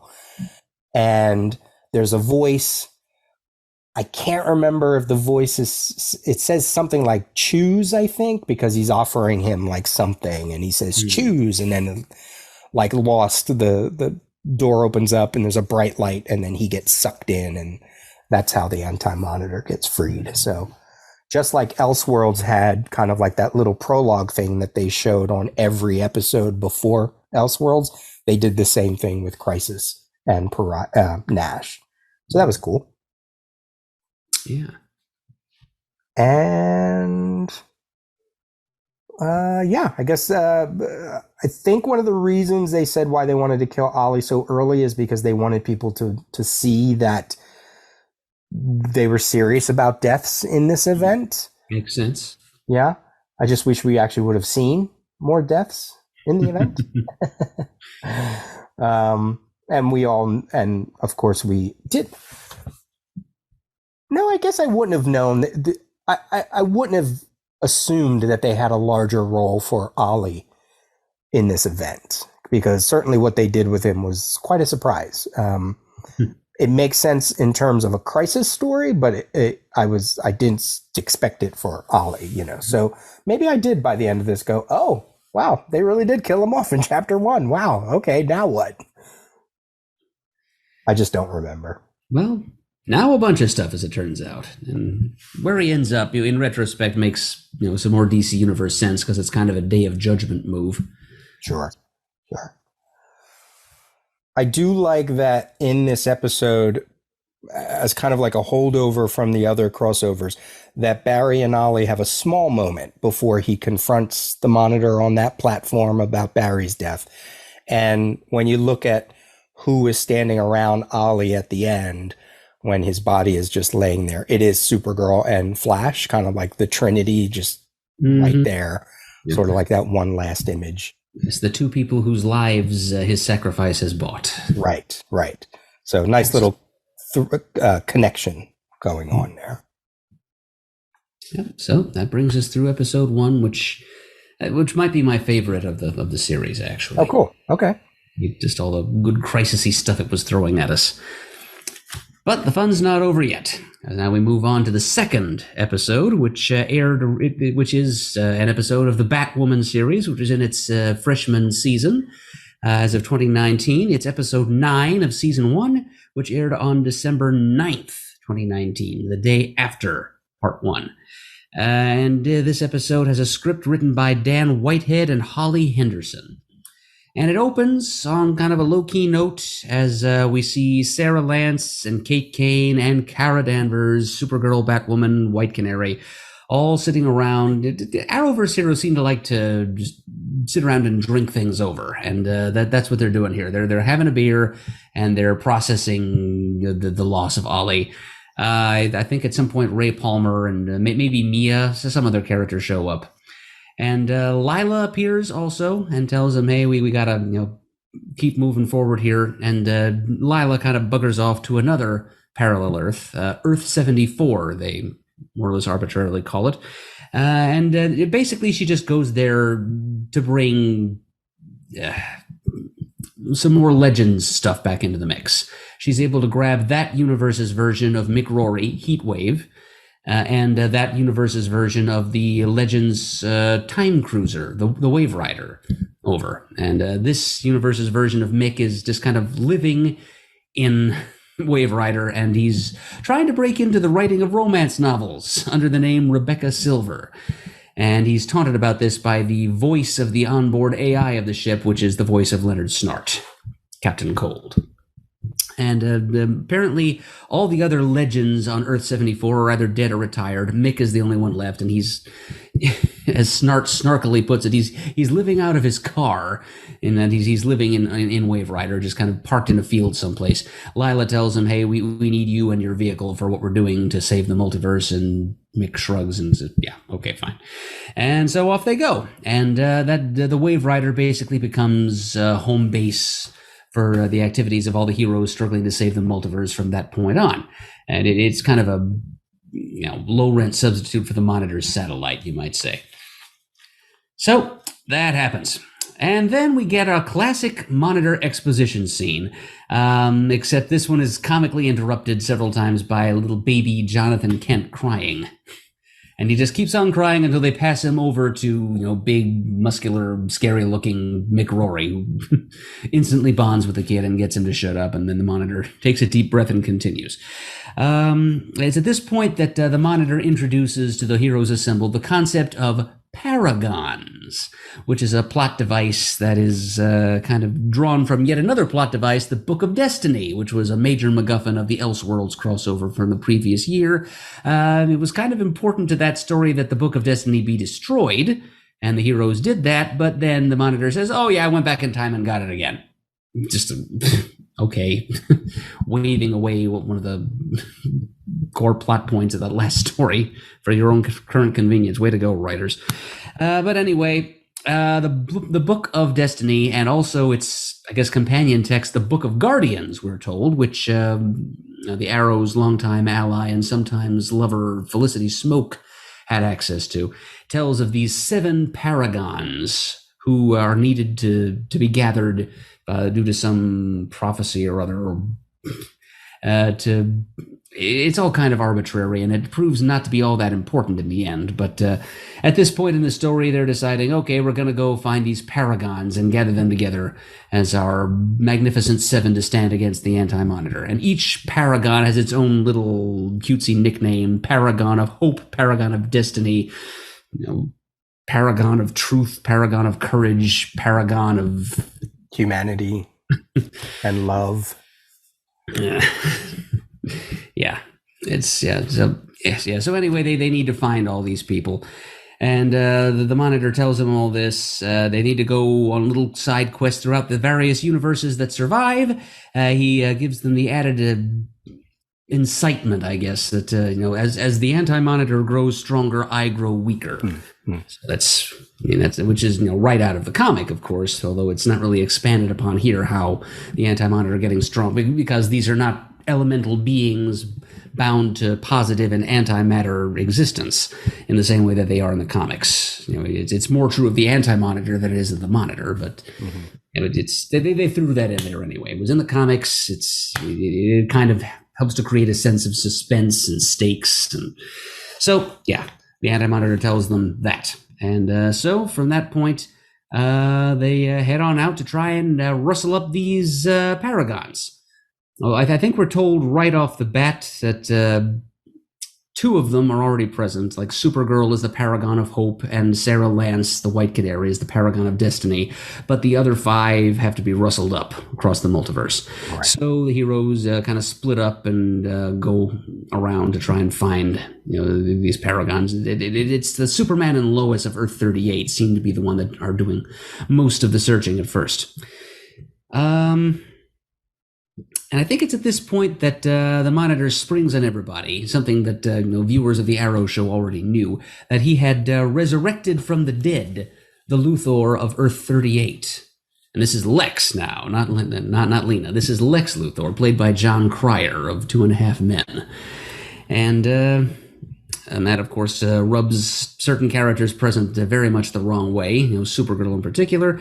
And, of course, he proves exactly how untrustworthy he is by finding his way to the Wave Rider's library where the Book of Destiny has been stowed. And he steals it and immediately goes world-tripping throughout the multiverse to as many remaining parallel Earths as he can to kill as many Supermen as he can.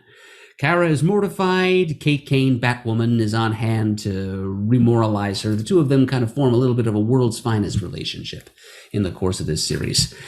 And, and meanwhile, Lila, the Harbinger, is beginning to show signs of not being entirely okay.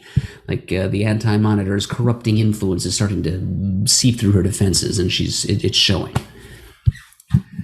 So, are we to the commercial break at this point, Peter? We can go up to, you're describing so far the prologue and part 1. So why don't you go all the way up to when we see who is on Earth 99. That'll be the commercial break for part 1. Okay. All right, so Luthor shows his treachery, and Supergirl is already determined that something needs to be done about that. Meanwhile, there's a nice little moment between Barry and his wife Iris, because the 2 of them have been sharing their dread of what's going to happen when this mysterious crisis strikes, and Barry has to disappear battling it. So they share now some intense relief at Barry's seeming reprieve, but they don't allow themselves very much of that because their friend Ollie is lying there dead. So, of course, this being a comics derived reality, and in particular a DC Comics derived reality, there are things that can be done about a little thing like death. And so Barry and Iris immediately start talking Lazarus Pit, because that concept has been introduced to the Arrowverse. And elsewhere, Sarah Lance and Ollie's future daughter Mia are having the same conversation. Mia is all for bringing Ollie back, and Sarah, having been raised from the dead herself, she understands the high risks and the high costs of such a procedure, and she's kind of leery of it, and Mia gets kind of bitchy with her about it. That conversation turns kind of catty, and Mia stalks out, which is just a CW primetime drama classic. Tense conversation, one character stalks out of the room. Right, so but the idea of the Lazarus Pit is now on the table, and it will be pursued. And then we see an away team consisting of, I think, just Supergirl and Batwoman, Kara and Kate, as they travel to the parallel world of Earth 99, where they're going in search of the Paragon of Courage, whom the Monitor has cryptically shared with them is the Bat of the Future.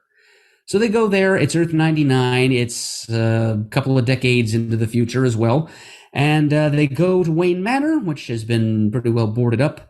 But that's not going to stop Kate Kane, who is, after all, a member of the Wayne family. So she just knocks on the door hard, and it's answered by a future variant version of Kate Kane's main supporting character from her TV show, which this is, after all. This is an episode of Batwoman, technically. Luke Fox.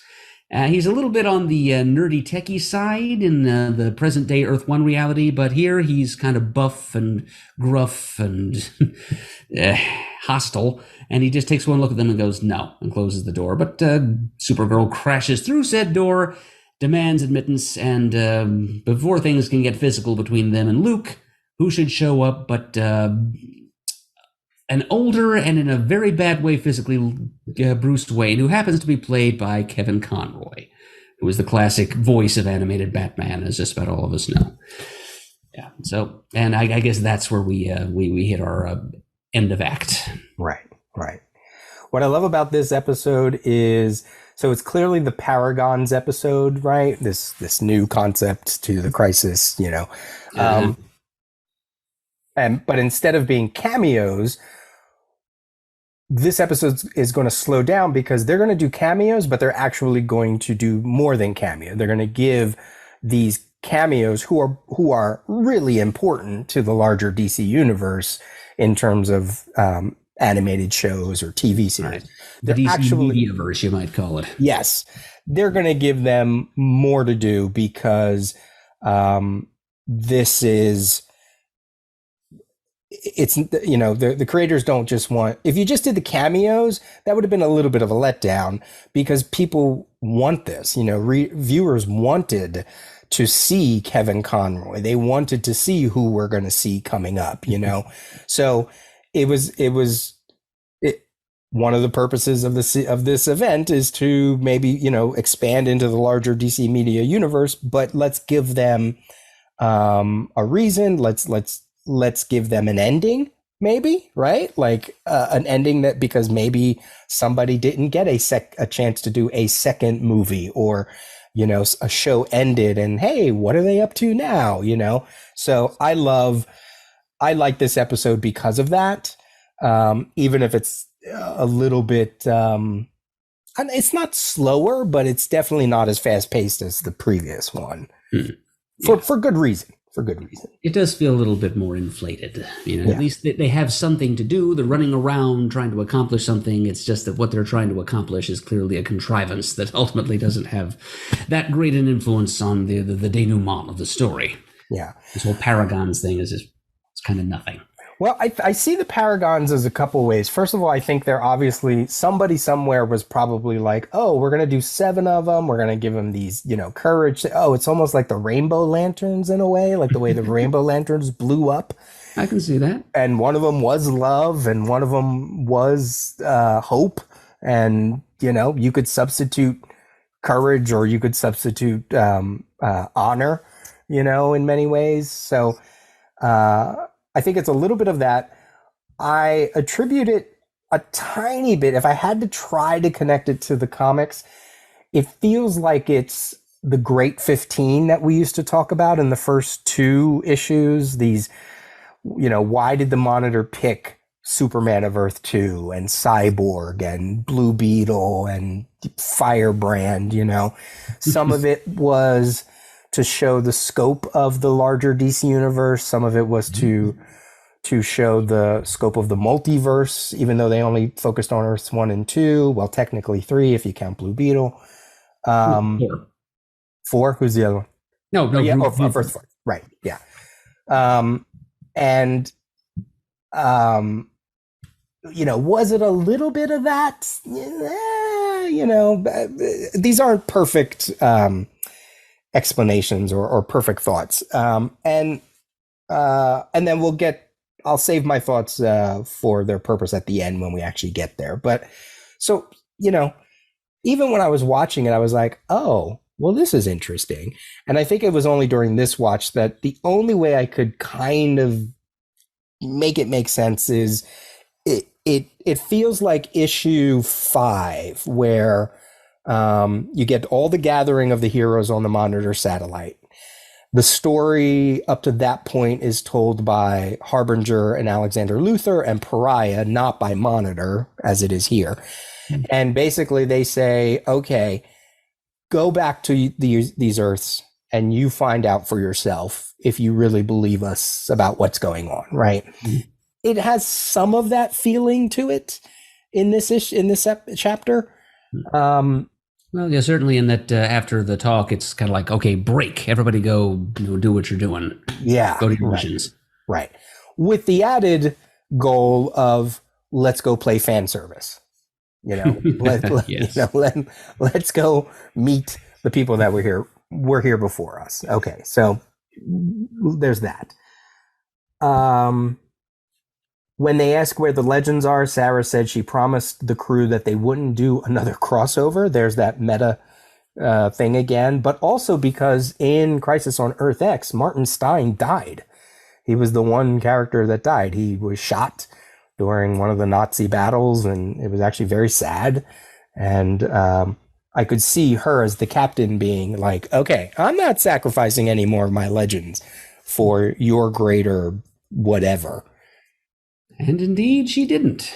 Because as you pointed out earlier, really not that many characters died in this thing. As you mentioned, Barry isn't happy with Oliver's death. So at this point with the Paragons, they mentioned, as you mentioned, Kara's hope, Sarah's destiny. He knows of 2 others. A second Kryptonian who suffered a greater loss than most mortal men can endure. He's the Paragon of Truth. And then, as you mentioned, Courage, the Batman of the future. So at this point, there's 3 unaccounted for in this early part of this episode.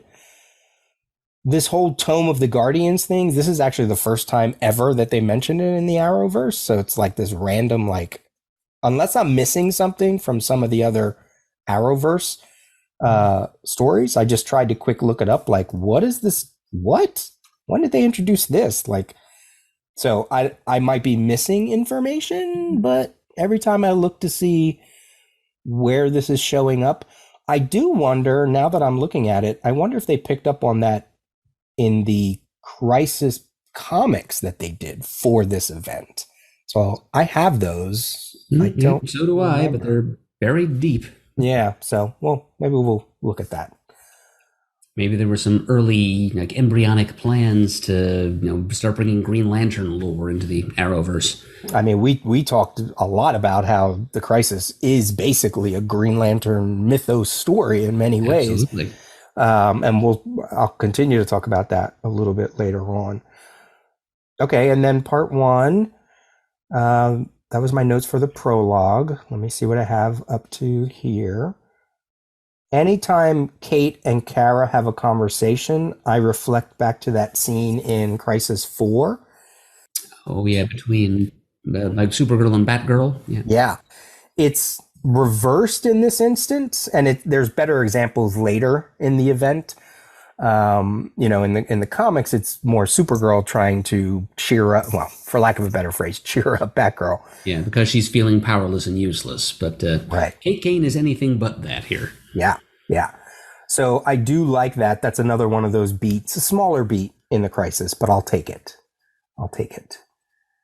Barry wanting to use the Lazarus Pit there again, another example of how the Arrowverse is like Batman-esque.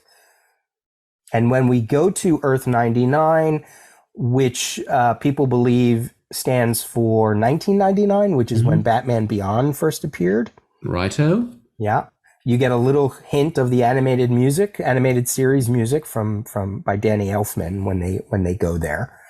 And I do love that we hear Kevin Conroy before we see Kevin Conroy, right? That just makes sense.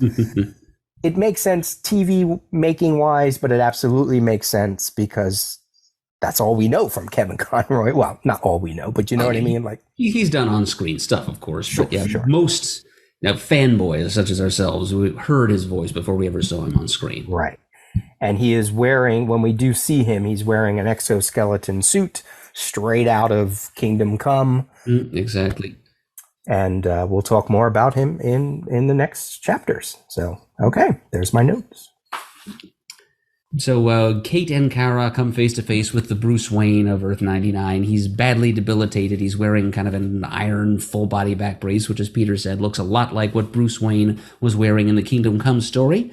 Also a little bit reminiscent of the feeble Bruce Wayne of the Batman Beyond, which, as Peter also said, is kind of what the moniker Earth 99 was supposed to make us think of. Like, oh, maybe Terry McGinnis is going to be the paragon of courage or something. But as we'll see, there kind of isn't a Terry McGinnis here.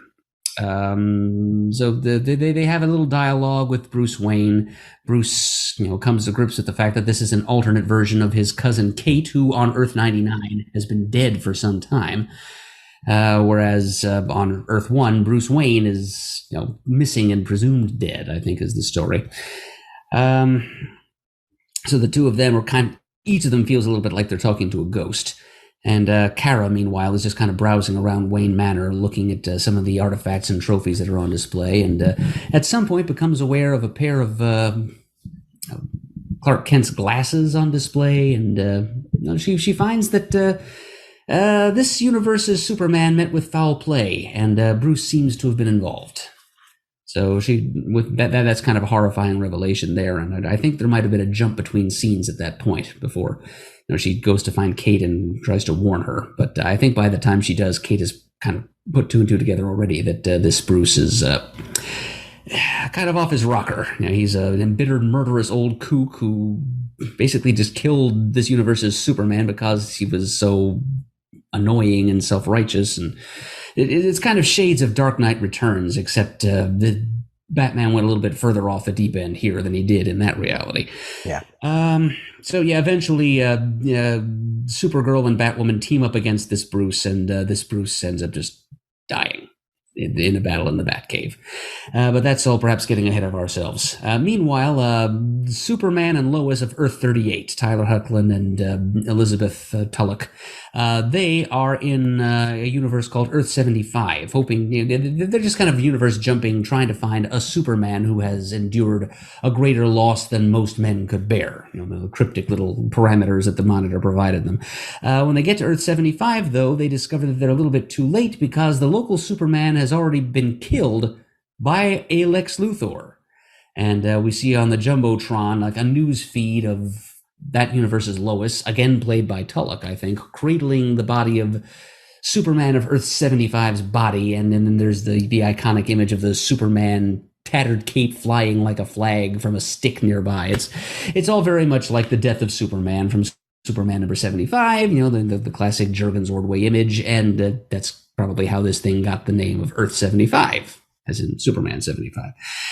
So they're a little bit late there, and so they just kind of snap their fingers and move on to the next thing. Meanwhile, back on the Wave Rider, another DC Multiverse cameo appears in the person of John Constantine. And yes, I guess I should say Constantine. It seems to have been established somehow that in the comics, Alan Moore's intention was for it to be pronounced Constantine, but everywhere he appears, other than the comics, it's Constantine. So it's John Constantine. And he shows up on the Wave Rider, and he addresses a few characters who miss Ollie the most. His daughter, Mia, his friend and sometime lover, I assume, Sarah, and Barry. And he magics up a regional multiverse holo map, which he uses to help sift through the remaining parallel Earths because there are fewer of them all the time. Remember, the crisis is still going on in the background, trying to sort up, quote, an Earth with a functioning Lazarus pit. And he promises his help to Ollie's closest friends to help them resurrect Ollie body and soul, because it's kind of a two-step process. So that's kind of a tantalizing thing there. And Constantine, making kind of a cool cameo. I guess he'd been on Legends of Tomorrow almost from the beginning, though, hadn't he? He was on Arrow for a couple episodes, and then he joined Legends for one of the seasons. Not the first season, but I think the second season. I think I'm thinking of Rip Hunter, because right. I think he might have been played by a British actor in the first season. Okay, that's my confusion. Okay, so anyway, Constantine's on board, and then we jump to a familiar Earth 167, which is the Smallville reality, and so that's where we encounter an older, stouter, shorter-haired Tom Welling. Clark Kent, who's reached the fullness of his years and he's enjoying a happy retirement on the old Kent farm in Smallville in Kansas. He's chopping some wood, and who should pop in but Earth 38's Lois and Clark and Earth 1's Iris West, who's somehow joined their contingent. And this is the next Earth that they're checking for, a version of Superman who's endured loss, blah, blah, blah.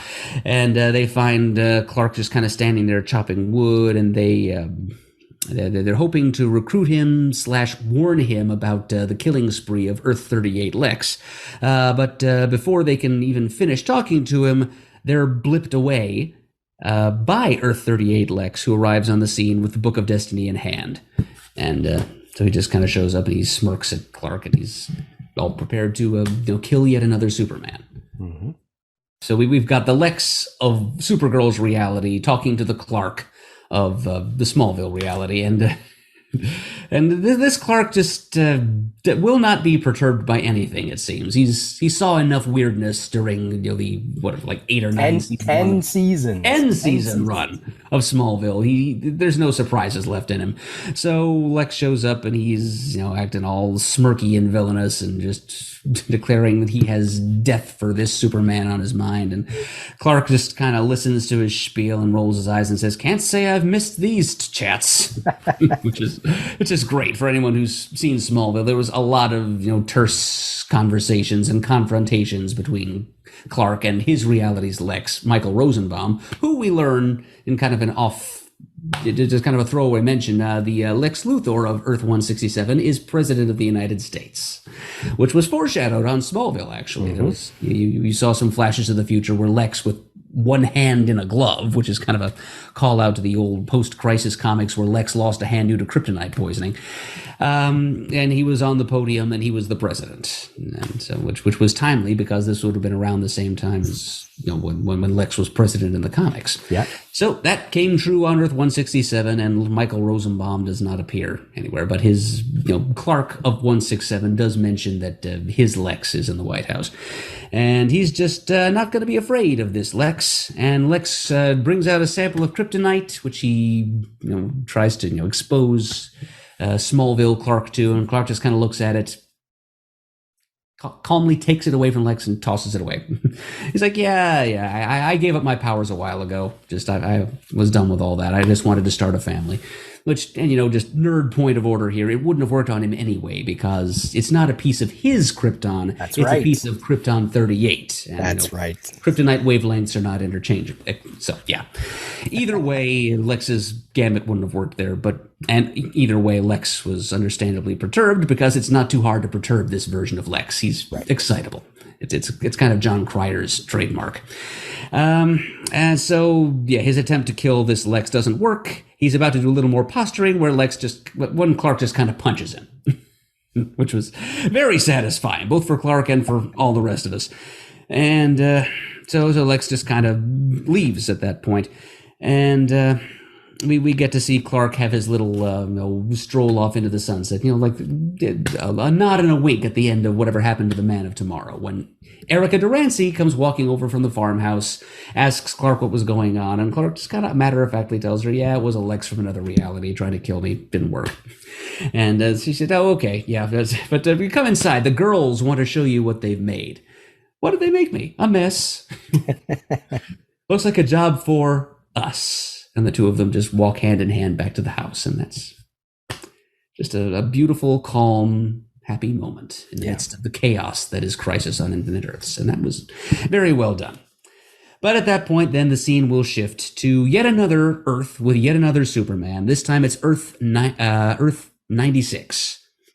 And here we find Brandon Routh, who has been a part of the Arrowverse for some time, playing the role of Ray Palmer, the Atom of Earth 1, but he's also playing the Superman of this world, returning to that role. I mean, it's Earth 96 as in 1996. It's kind of what happened to Superman with Kingdom Come, which came out in 1996. And it's also kind of a continuation of the Christopher Reeve film continuity. I think probably even more so than Superman Returns, the movie in which Brandon Routh first played the part was. Right.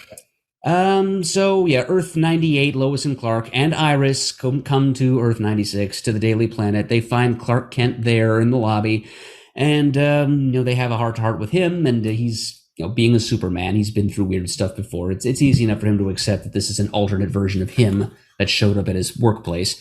And he takes them upstairs to his office. He shows them the memorial plaques for all the different members of the Daily Planet staff, including his beloved wife Lois, all of whom were murdered by the Joker a few years earlier. I think we even hear like a ghostly echo of the Joker's laughter as he says this. And so he explains to them that he's lost a lot, almost more than one man could bear, as one of the other characters mutters under his or her breath. And they figure they've probably found their paragon here. But they don't get into too much more detail about it when Earth 38 Lex shows up. And he's able to use the Book of Destiny to take mental control over Brandon Routh Superman and pits him in a fight against Tyler Hoechlin Superman. It's Superman versus Superman. It's CGI flying around the Daily Planet building. And it's a scene. Yeah. Did you like what did you think of the Smallville and the Brandon Routh thing? Like, does it hit you in the DC way? It totally did in both cases. I especially like the Smallville because it didn't allow itself to be too important to the overall scheme of things, because that's kind of Smallville's thing. They swore no capes would be part of the Smallville creative mantra, and sure enough, they just kind of gave us a little coda years afterwards to what was going on in the lives of these fictional characters, and it remained true to the original spirit of that show. And just, it was what it was. It began and it ended, and the story was able to go on beyond it. And it was great. It was just totally perfect. Yeah. And it was also great to see Brandon Routh have another chance to play Superman, because he kind of had to do it in a crappy movie the last time. So this time he gets to be basically Kingdom Come Superman, complete with the, red and black stylized Alex Ross by way of Max Fleischer logo on his chest. Mm-hmm. So the Smallville section, I'm also going to jump around. The Smallville section was written by the Smallville creators. They purposely handed that scene off, and they said, tell us what you want from it. And of course they probably had to, bounce around and make sure it's made sense with the story. And then they sure there were notes. Yeah, they gave the scene to the original creators as well to make sure that they, Miller and Goch, I think their name is, to make sure that they approved of it too. Do you like John Cryer as Lex Luthor? I mean, to talk about, like, again, this is what I said earlier, right? Use an actor that's already been in DC media for a character in the Arrowverse, right? Even way before the Crisis was here. And you have John Cryer from Superman 4, which was Lex's nephew, and now here he is. What do you think of him as Luthor? I had no idea. Did you see Luthor Superman 4? I did when I was a child. I haven't Oh seen yeah, it yeah, yeah. since. So I Yeah, certainly had he no idea who John Cryer was back in 1988 or whatever year that yeah, he plays Luther's nephew in that. And that's Lenny Luthor, right? I think so, yeah. Yeah, I remember that. I remember Okay. Luthor having a bumbling nephew in that. I Uh-huh. remember both of them getting bundled off to the slammer at the end of it. But yeah, I had no idea until just now.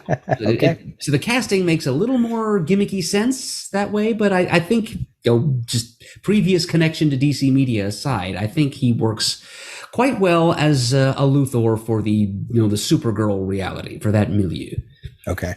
Yeah, I'm not sure. Not once things are merged all together and there's only one Earth with one set of characters. I'm not sure he's the best Luthor overall, but I think he did fine for the kind of show that Supergirl was and continued to be. Right. That makes sense. Yeah.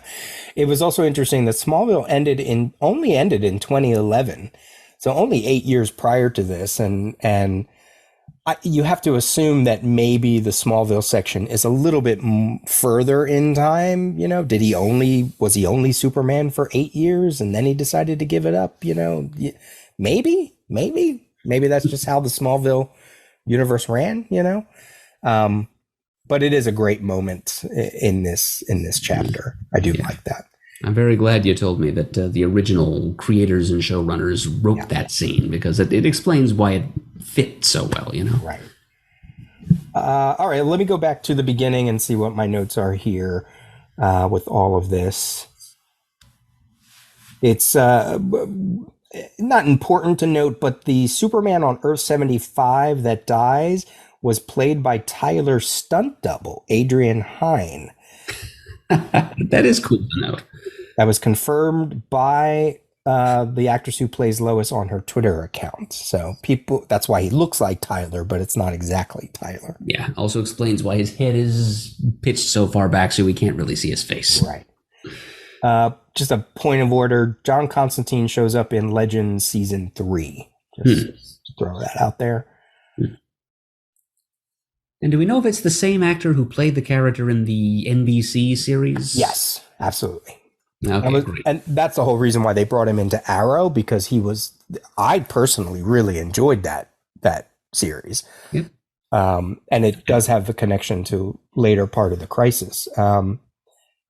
And he was such a fan favorite that they were like, okay, well, let's bring him over into the Arrowverse then. Even though it was on NBC, I think. It was, yeah. It was on Friday nights, I recall, which is why I didn't see very much of it. Yeah, it's probably why many people didn't see it. Yeah. And then so he showed up on Arrow, and then it was like almost a no-brainer to stick him on Legends then, because everybody shows up on Legends at some point or another. I mean, even Wally West was a cast member for a while, and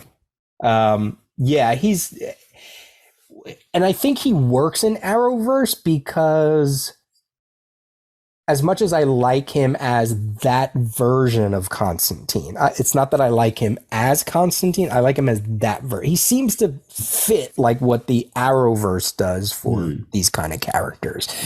He's a Constantine who plays well with others, you might say. Yeah. Just like I don't think, I certainly don't think Keanu Reeves, I'm not a fan of the Keanu Reeves version of that character. Did not see it, never will. No. It's hard to think of this character when the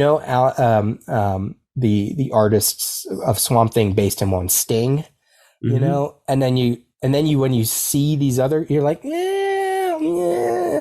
And he's much more reflective of the New 52 Constantine, who actually does magic and, is almost a caricature of John Constantine, as opposed to what you got in 300 issues of Hellblazer, And it is important to note that Constantine had his second appearance in the DC Universe in Crisis, in the Crisis comics. Because that one tiny scene with Steve Dayton in issue 3 or 4 or whatever it is. And that was very close to his first appearance in Swamp Thing. Yep.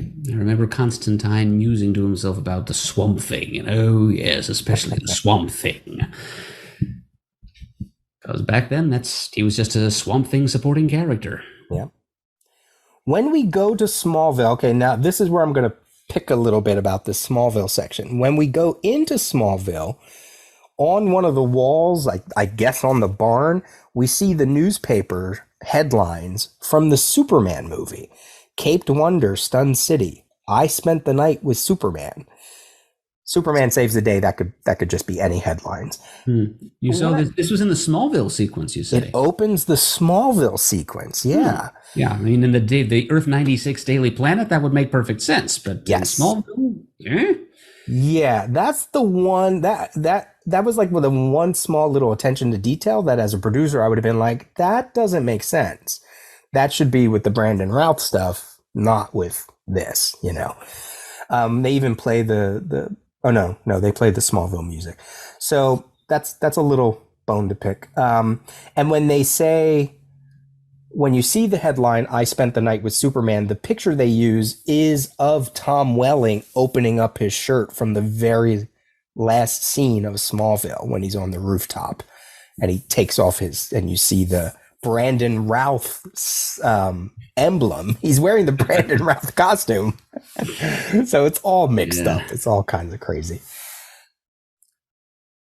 It is fun to see Earth 38 Lois Lane look at both Tom Welling and Brandon Routh, these two much taller super Clarks than her own Clark, and even slightly bigger build, right? She's not flirting with them, but it's like destiny. Lois is always going to have the hots for Clark, no matter what universe. You could make the case that she wasn't really cheating. I mean, I guess. Technically the same guy. Someone pointed out somewhere that Earth 167 might be reference to Alfred Goh and Miles Miller, the creators of Smallville, both being born in 1967. It's a big old shrug from me. Yep. I remember that it came on the air in September of 2001 because that was my last semester of college. Yep. And I remember watching episodes of Smallville when I should have been writing term papers. You got to love that John Cryer's Lex, while he sees that this Clark Kent is Superman, he says, where I come from, that would be ridiculous. Yeah, that's that. Lex is just blind to, for whatever reason, why he would ever think Clark Kent could be Superman. Well, we know why, How dare someone so weak hide his power, Same reason Lex has always been blind to it in the comics, just his own arrogance. Okay, so I love that you mentioned that kryptonite shouldn't work on him anyway. Does kryptonite work on Kryptonians even if they're powerless? Depends on the version of continuity you're in. I mean, sometimes kryptonite is toxic to all living things, just more so to Kryptonians. There have been times when, in pre-crisis continuity in the comics, I remember that green kryptonite had no effect whatsoever on normal humans. Mm-hmm. And I kind of think that whenever a Kryptonian was under a red sun, it didn't affect them. Mm. Okay. I think it needed to be anti-kryptonite to affect a non-powered, because that's what killed the denizens of Argo City. It was anti-K. Okay. When Lois bumps into Brandon Routh Superman, the love theme from Superman the movie kicks in. One of my favorite parts of the soundtrack. Can you read my mind? Yep. I love I don't know where I got this notion from, if it was from Peter David, Kurt Busiek, I don't remember who it was from, where they said they were watching, a lot of people don't like that part in the movie where Lois, Margot Kidder, narrates the lyrics over them flying all over the place. And the way someone described it, I wish I could remember who, they said, in many ways, it actually makes a lot of sense, because if he can do all these things, why couldn't he be able to read someone's mind? So maybe she really is truly wondering, can you read what I'm saying to you right now? And they say there's like one moment where like Christopher Reeve, he makes a motion and it syncs up with what's in her mind, and just such yeah. And I love it. I know it's it's 70s movie making, but I adore it. As do I, Peter. As do I. I like that scene. As silly and goopy as it is, I like it a lot. Brandon Routh Superman looks at Lois and says, "Have we met before?" His Lois, if we remember, she had dark hair. She had brown hair. We're talking about the Superman Returns Lois? Yes. Amy Smart, I think. It was light brown. Yeah, it wasn't like dark black. It was just like a kind of a chestnut. Kate Bosworth. Oh, okay. Yeah. But what I do like about it is the actress who plays Earth 38 Lois Lane absolutely looks like Margot Kidder. Yes, I was just going to say that. If you squint just right, you could almost believe it is. Yeah. So I do like that. That what you said about, Brandon Routh has to play his version of Superman, but yet is also a version of Christopher Reeve's Superman. Yeah.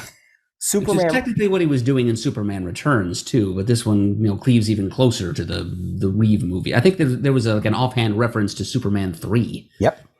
He says, not the first time I had to battle, or not the first time I went crazy and fought myself, I think is what he said. Yep, that's the one. Which is so interesting because Superman Returns technically is a sequel to Superman 2, right? Right. Yeah. He just forgets about 3 and 4 completely. Right. So I love that they kind of were like, it all makes sense. It's all there. Maybe he had that adventure after Superman Returns or whatever, So I appreciate that. And I wrote here, see, this is why, all those years of me saying, stop casting the same actors in multiple roles in your same universe, because now you have to deal with this, you had this. Not only do you have to go, oh no, well, no, they probably went, oh, we have Brandon Routh already on our payroll. Get in the suit, And I think he was all too happy to do it. Oh, sure.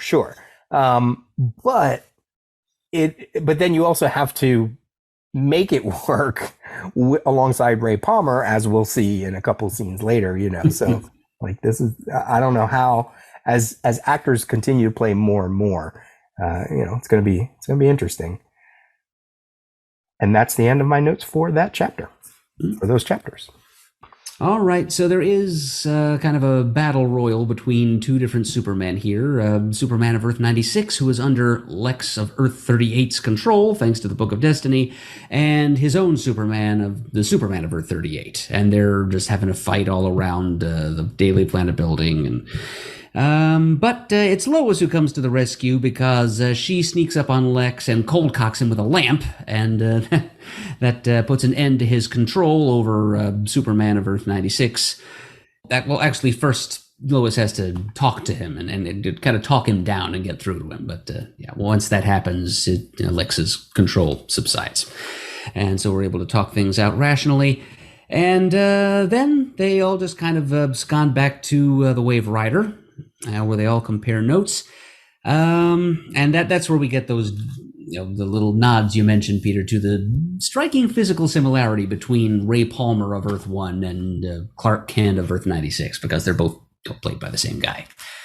Yeah, and they get a lot of mileage out of that, actually, for the rest of the crossover. Yeah, but this is the first time. Then we get a cut to what's going on with Team Revive Ollie, which is Barry and Sarah and Mia. Sarah and Mia are kind of the advanced squad here. They go to Earth 18, which is Western Earth, as in the 1800s. And this is where you're going to find Western characters from DC's Western library, although the only one we actually see is Jonah Hex. So they go to this Lazarus pit that Constantine found in North Dakota, in an abandoned mine up there. And Mia and Sarah go in to scout the location and discover that they first must liberate the Lazarus pit from its current owner, i.e. a currently unscarred version of Jonah Hex, who is safeguarding the place and is all too willing to duel these two women for it. And it's really not that much of a duel, because they kick his ass good and proper. And apparently the Legends encountered Jonah Hex with Scar during one of their time trips. And so Sarah is aware that Hex is supposed to have a scar in his face, so she gets out a big Bowie knife and she threatens to give it to him right then and there if he doesn't back off. So he agrees to, he says uncle, and I think they just kind of knock him out at that point. And So then they summon in the other guys. They bring in Barry and Constantine, and sure enough, they put Ollie in the Lazarus pit, and he comes launching out of it, a mindless, soulless, aggressive animal, because that's what the Lazarus pit does. It brings back the body without the soul or much of the mind, and so they subdue him. And Constantine says, "Oh yeah, thanks to antimatter interference or whatever, he can't just magic Ollie's soul right back into him. They need to seek outside help to accomplish that." And so that's where they leave that subplot, and we'll come back to that in a later episode. Then back on the Wave Rider, there's another working things out over a beer kind of scene where Kara and Kate are having a drink, and Kara reveals to Kate a desperate plan that she's conceived, where she is going to take the Book of Destiny, which has been retrieved from the recaptured Lex, and she's going to try and use it to bring back her own Earth, Earth 38, and all the people who were lost on it. So it's kind of like a Hal as Parallax, or like an Alex Luthor in Infinite Crisis motive, but one that she will eventually abandon. But at this point, she's still hell bent on doing this. Kate reacts in alarm, but Kara won't be dissuaded yet, and she just kind of walks out of the room. And then I think we get to the end of the episode, which is where we revisit Lila, whom we saw having some issues earlier. She's now finally straight up abducted by the Anti-Monitor. And this is, I think we actually see him on screen for the first time here. And as I mentioned earlier, it's the same actor who plays the Monitor, LaMonica Garrett, in a dual role with really heavy, wrinkly face makeup to play the Anti-Monitor. And let me just say here, the Monitor costume is just a perfect win for me. I think it looks great right out of the comics. Anti-Monitor doesn't look quite as good. But anyway, he shows up on camera for the first time, and he just straight up abducts Lila and takes her away to kind of reprogram her as his agent of death. And this is like his first direct in-person strike against the Monitor here. Yeah. And I think that brings us to the end of this episode. Absolutely. Yeah, if I said that first chapter was Crisis 1 through 4, this chapter really does feel like Crisis 5 and 6, which 5, ends with the revelation of the Anti-Monitor, and we start to see a little bit of what he does in issue 6. Maybe not so much 6, but definitely by 5. Don't have too many notes for these. Superman versus Superman, you could almost see it as like Superman of Earth 1 versus Superman of Earth 2, because the Brandon Routh one is older, even though he's supposed to be the Kingdom Come one. And I know there were some later JSA stories that actually had that Kingdom Come versus a younger Superman. Oh yes, like the Kingdom Come Superman crosses dimensional boundaries and becomes a member of the JSA for a bit. So he's kind of like a stand-in for the Earth 2 Golden Age Superman. Yeah. There's a moment when they are fighting that Iris and Lois are looking out the window, just like Lois looked out of the window in Superman 2 of the Daily Planet. It's almost perfectly the same camera angle and everything. I love that.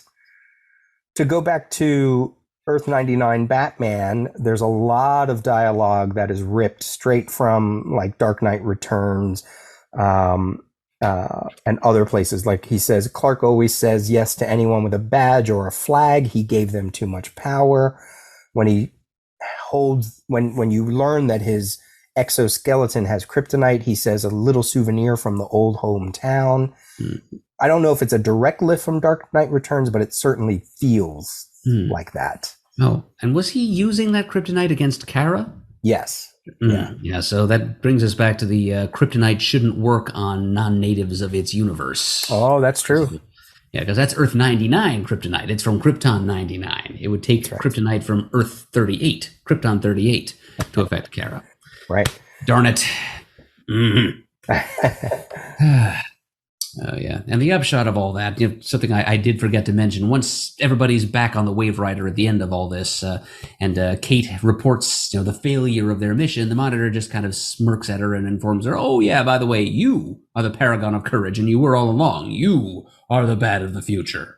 Right. Which leads me to scoff for a couple of reasons. Number one, because it makes this whole little side quest Earth 99 kind of pointless. If she was the Paragon all along, why bother going to another Earth to find that out?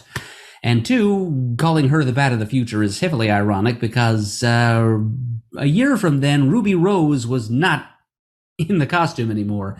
So Kate Kane really wasn't the Bat of the Future. She was barely the Bat of the present. Yeah. Whoever the actress was who took over as Batwoman was, in fact, the Bat of the Future. Right. I think Monitor's words were, I said it would lead you to the Paragon of Courage. So I think that was their way out of it. Like, he didn't quite know it was going to be Kate, but by the end of it, he just accepts that it's Kate. So it still doesn't work, but I take your point. Yeah. I mean, it did give us Kevin Conroy. And I think if we asked Shane, for example, and I think a lot of other fans who watched this back in the day would have the same experience, Shane would probably tell us that Kevin Conroy being in this is one of the only things he remembers about the story, and it's one of the best things about it. It's the one justification for this whole thing in the minds of some fans. Sure. So yeah, it gave us Kevin Conroy on screen as Batman, if nothing else. I love that Barry, when John is doing his magic thing, Barry looks completely lost. Like, because magic is not always necessarily the Flash thing, Oh, yeah. Good point. Yeah, and they carry that over. I said this before, we get another Kate and Kara discussion later on in this episode, very much like, that Crisis Issue 4. The Anti-Monitor, I'm kind of disappointed. It makes sense, but that he calls himself the Anti-Monitor, not just Monitor, right? Because they're not really playing the duality thing yet, to a large point. Or even Mobius, for that matter, because he does have that name. The Monitor uses it, refers to him by it at one point later on. Yeah, it would have been nice if he just like issue number 5, he just said, "Oh yeah, well here I am, I'm the Monitor," and then you could be like, "What? He's another Monitor?" Except no substitutes. I am the Monitor. Yeah, and he's a mix of. I do appreciate that his suit is a version of what the Monitor is wearing, just like the original Anti-Monitor look. But his face has more of that whale. Look, whale blubber, yeah, and no head covering, no helmet. They're allergic to headgear in the Arrowverse, apparently. They are. When we get to see Ray and Brandon Routh Superman together, this is where, okay, like if you were going to do that, why didn't we have a scene with, the Loises, whether they were the same actresses or not? Like, why couldn't we have a scene with Erica Durance as Supergirl's mother and Lois Lane, or even with Erica Durance and Elizabeth Tulloch as two Loises? And why didn't we get a scene with Supergirl meeting Helen Slater Supergirl, and then going, "Oh my God, you're my mom," right? Like, that's the same thing Flash is going through with John Wesley Shipp as his dad, and also as Jay Garrett, and also as Flash, Right. So most of it probably was time. In Helen Slater's case, she is on the payroll, so it's not like they couldn't have used her. But with Michael Rosenbaum, apparently there was contract stuff that's the reason why he didn't show up. They wanted. I think some of it was he wanted to see the script. He, probably wasn't getting paid enough for as little as he was going to be on, but certainly he probably understood the impact that he would have had, just like Tom Welling. So they're doing a podcast now called Talkville, where they're going through episode by episode. So I wonder if they will ever talk about that, if they haven't already, And those are my notes. All right. Are we going to power through to the third one? Well, before we do, now would be a good time to mention the special Crisis crossover. Yes. Because there was one of those. It was an episode of Black Lightning. Yes. A character who had no interaction with other CW network DC comics properties so far. It gets brought into the mix. It's season 3, episode 9 of Black Lightning, entitled The Book of Resistance, Chapter 4, Earth Crisis, written by Lamont McGee and it aired on the 9th of December, right after this episode that we were just talking about here. Yep. So it's kind of like Crisis Part 2.5. And the basic thrust of it is the Black Lightning's younger daughter, Jennifer, who has electric powers like Dad. She has instructive encounters with two parallel selves of hers from two different parallel Earths. One of them is a helpless prisoner of a government initiative to dominate and exploit metahumans. And the other is a power-mad mass murderess who has killed her own family. And this is all happening under red skies, of course. And Jennifer, has a conversation with each of these alternate versions of herself, one who has too much power and the other who has too little. And she watches both of their alternate Earths die before her very eyes. And by the end of it, it seems like the same force that destroyed their Earths has come to her own as the red skies and the white energy shows up around Freeland. But then her dad, Jefferson Pierce, the Black Lightning, just vanishes right around the end of the episode. And he will reappear shortly. Yep. So it's not an official part of the story, but it's definitely a tie-in. So you can just picture that special Crisis crossover banner across the beginning of it. It's at the very least, it's one of those Red Skies crossovers, right? Mm-hmm. Or it's just the Red Skies. I believe it is noted that one of the Jennifers is from Earth 1 and one of them is from Earth 2, which is why you see the one from Earth 2 die first. Because it did, Earth 2 was destroyed, but it doesn't necessarily make sense. Why is it Earth 1? Because, when does Black Lightning show up? Does he show up in chapter 4? I think it's 3, actually. Is it 3? Yes, it is 3. It is 3. Yeah. So it doesn't quite make sense. Like, why would, it's a little bit off in its timing, but. Let's just mentally substitute a number other than 1. Sure. For whichever Jennifer was supposed to be from Earth 1. Yeah, and that's pretty much all I had for that. But I did watch that as well, and I quite adored at least the first 2 seasons of Black Lightning, because it just was a really good show. Mm-hmm. Yep, had a tone and a feel all its own. Yes, it did. Great soundtrack. Okay, let's do it. Let's go to chapter 3. And then, listeners, if you probably guessed by now, this will be the last one we cover for this episode, which makes sense because it was the natural break when they aired it. Yep, we knew that going in. If we could get through the first 3 parts, we could, because that's where the CW network left everyone hanging. So we can do the same thing here.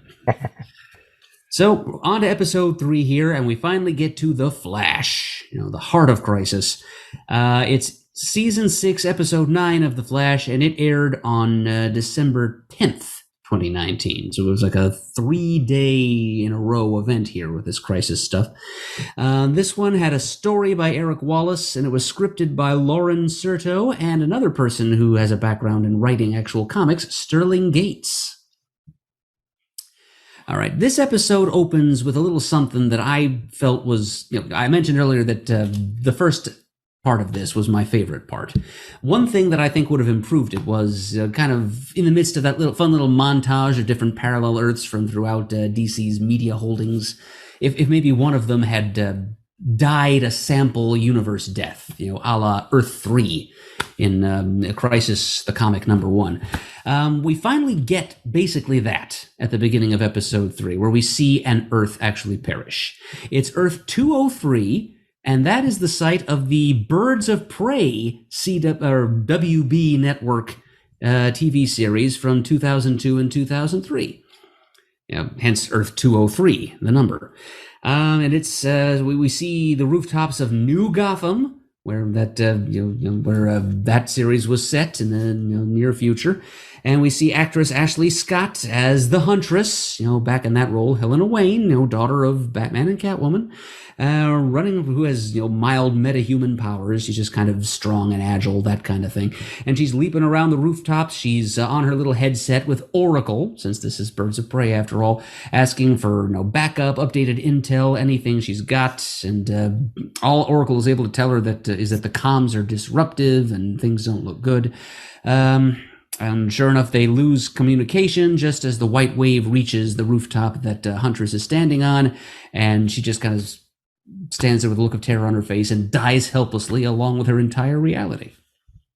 So there you go. There's the Earth 3 style sample death that I thought we could have stood to have on Earth 1 just to give us a better sense of the stakes. We did see Earth X have a wave of antimatter. I just looked at it again. So in Earth X, when Ray is flying, the city is getting eaten that he's looking at, but we don't actually see anybody get affected, to your point. Yeah. And it's just kind of a quick blink and you missed it thing, whereas this is an actual constructed scene. Absolutely. Yeah. So at least we got it now. So, and now you know what happened to the birds of prey. It died. Then we cut back to our group of heroes where they're having another group meeting aboard the Wave Rider. It's in orbit around Earth 1, which is one of a rapidly dwindling number of surviving alternate Earths. I think it's been established in dialogue that it might be the last one to go because the Anti-Monitor had his headquarters here, his tomb, and it's kind of where this whole antimatter thing is originating, as they discover in this show, in this episode. Finally we bring, since this is an episode of The Flash, Team Flash is brought aboard the Wave Rider. So that brings along Cisco Ramon and Killer Frost, because this is during the time when Caitlin Snow is kind of body sharing and doing a Banner and Hulk kind of body sharing thing with her alter ego, Killer Frost, and Ralph Dibny as the Elongated Man, which is, for my money, one of the best things about the Flash series at this period of time. And I'm really kind of sorry that they had to ditch Ralph because of some thoughtless tweets that the actor had sent out in years past. Just a mess. So they're all on board. This is Ralph's first crossover, and his friends have to make apologies for him for that. There's your meta crossover thing again, Peter. He actually says, he utters the words, "Holy All-Star Squadron." Which I love. Love that. And it's at this meeting, once all the meets and greets have been taken care of, that we learn that Ray Palmer has completed the Paragon detector he's been working on, and the last 3 Paragons have been identified, and 2 of them, very conveniently, are already present. I'm going to flip back to my other notes here to remind myself. John Jones, the Martian Manhunter from Earth 38, is one of them. He's the Paragon of Honor. Barry Allen is the Paragon of Love. And the last one, the only one that they don't currently have on site, is a scientist who lives somewhere on Earth 1 whose name is Ryan Choi. And he's the Paragon of Humanity. And since he's the only one not currently with them, he's the one that a team has to be dispatched to collect. But before that happens, we get some more character stuff, because even as Team Flash comes aboard, a couple members of Arrow's support team come on as well, including Diggle. And Diggle comes, and he's very angry that A, Ollie is dead and he wasn't there for him, and B, that his wife is who is Harbinger, of course, and has been helping the Monitor intimately, has gone missing recently, which we saw at the climax of the last episode. The Monitor already has his own strong suspicions that she's been turned by the Anti-Monitor. And Cisco, since he's kind of the name master of the Arrowverse, he's the one who gives all the previously established comic book sobriquets to all these characters to them when they first appear on The Flash. He's sort of an expert on the subject, and he openly scoffs at the name Anti-Monitor and continues to make fun of it for the rest of the episode, which is funny if you know that the Anti-Monitor was always supposed to be just a placeholder name and only became the permanent name of the character because nobody thought of anything better. But Cisco doesn't think of anything better either, so where does he have room to talk? In the midst of this discussion, the Monitor makes a pointed remark about how no one can unwrite what is written. Kara's obviously planning to do some unwriting in the Book of Destiny to try to save her Earth, Earth 38. So she, kind of like Judas leaving the Last Supper, she stalks out at that moment. Let's see. And later, there's a scene between her and Kate and Earth 38's Lex Luthor, where they're interrogating him about the Book of Destiny and how he got it to work. And once they've gotten out of him what they want, Kate kind of appoints herself Kara's conscience, and makes it her mission to talk Kara out of doing whatever foolhardy thing she's planning to do with the book. Cisco puts his scientist hat on. He is able to use some of the available equipment to trace the antimatter wave not back to the antimatter universe, but to, quote, our own backyard, to the sewers under the catacombs underneath Central City, which is where the hapless Nash Wells found the Anti-Monitor's tomb and released him, thus causing all of this. So he's immediately determined to go down there, take a team and go investigate. But as he's going out to act on it, the Monitor stops him in the hallway and casually pulls a Kimio Hoshi on him. Just creates his new Dr. Light. He just kind of waves his hand and gives Cisco back his powers and costume as Vibe over Cisco's protests because Cisco is done with all of that. Mm-hmm. They made a conscious decision to leave that behind, and here are the Monitors thrusting it back on him. But he doesn't have that much opportunity to complain because stuff needs to get done. And the Vibe powers will indeed come in handy. So he takes Frost and Barry, of course, the hometown squad, back to Central City, and they go to Nash's old dig site, the Anti-Monitor's tomb. There they find those pesky symbols that Nash had seen. And Nash himself, having become pariah, he appears on site and tells them some things. And it's during that scene that we first hear the name Mar-Novu uttered, which, as we know, is the true name of the Monitor. Right. Yeah, I think we've heard that prior to Crisis. I think they've been addressing him as Mar-Novu through like the Arrow season and other places. Well, it's the first time in the Crisis miniseries was mentioned anyway. Yeah. Good place to stop, yes? Sure. Okay. I'm so glad you said the Vibe getting his powers back, reminding you of the new Dr. Light. I literally wrote that down a minute before because it didn't hit me until I was like, oh, because he does it, like you said, without Cisco's consent. I mean, there's, that's been a big thing for Cisco, but if you want to fix things, which a crisis is meant to do, this is an easy way for the writers to do it, to get us away from Cisco's, constant, like, should I not, and I don't remember if post-crisis, does he still have his powers? I think he does. I just don't remember. So I kind of think he did, and he ended up using them to go out and no, wait. I'm thinking earlier when I think the actor wanted to take a break from the show. He was just out there mapping the multiverse, but obviously he can't do that if there's. Oh no! Wait a minute. No, he was mapping the changes that resulted from the crisis. Yeah. So and I think he needed his powers to do that. So maybe he did keep them afterwards. So for those of you keeping score, we have a Monitor, we have an Anti-Monitor, we have a Harbinger. We have a Alexander Luthor Jr., kinda, and now we have a Dr. Light, and which leaves out only one other character from the Crisis that is purposely made for the Crisis. And and I think I see where her equivalent is coming in. Absolutely. I only picked this up because I watched it this time around, where I was like, oh my God, it makes sense. And we'll get to that when we get to it. Okay, so I love that. So we are on the Flash episode. Team Flash is here. Killer Frost, one of the great 15 of the original Crisis in issues 1 and 2. That's true. Awesome that she's here. Yeah, she doesn't even need to be mind controlled or emotion controlled this time. Right. It's a shame Firestorm couldn't have showed up, right? Because that would have been great. And you could kind of say, even though he doesn't have a major role, Diggle, because he is a Jon Stewart counterpart, could technically also be another one of those great 15, but he doesn't really have that much to do. And that was an offhand remark in the Elseworlds. But that is something that people thought that he would eventually play, is that he would be Green Lantern down the road. One of the last scenes at the end of Arrow is him finding a box. And he opens it, and it's green. And it's like, what is that? Monitor says the Anti-Monitor wants to eliminate the multiverse and replace it with another universe.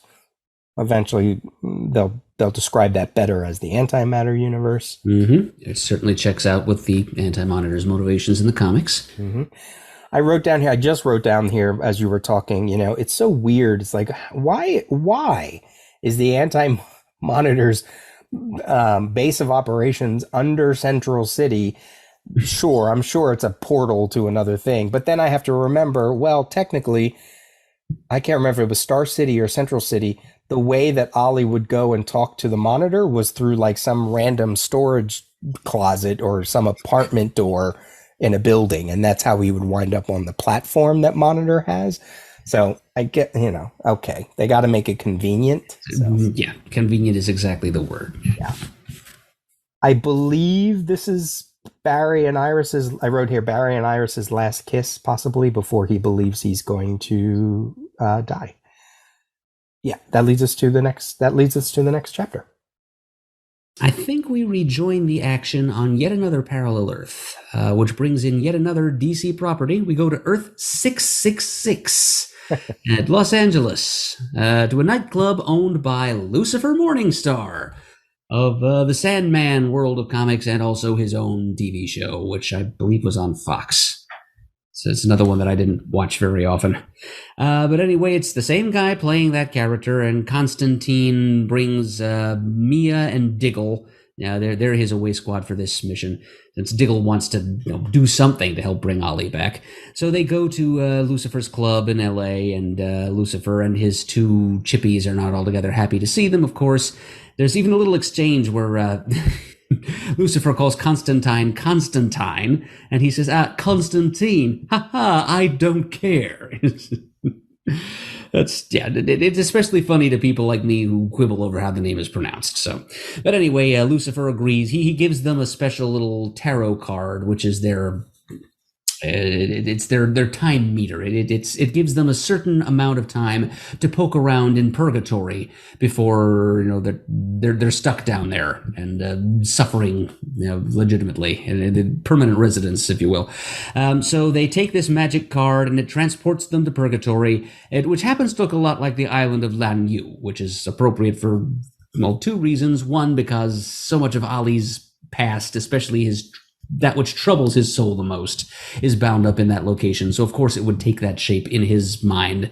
And Liang Yu means purgatory in Chinese, as we mentioned earlier. So, plus also, it's also a location that they've had locked down. So it's convenient and affordable. That's another way to say it. So that they end up there, and they just kind of look around, and they start trying to find Ollie's soul in this purgatory that happens to look like an island. Then we go back to Team Flash as they're raiding the Anti-Monitor's tomb with a little help from Pariah. They get in there and they find the antimatter cannon.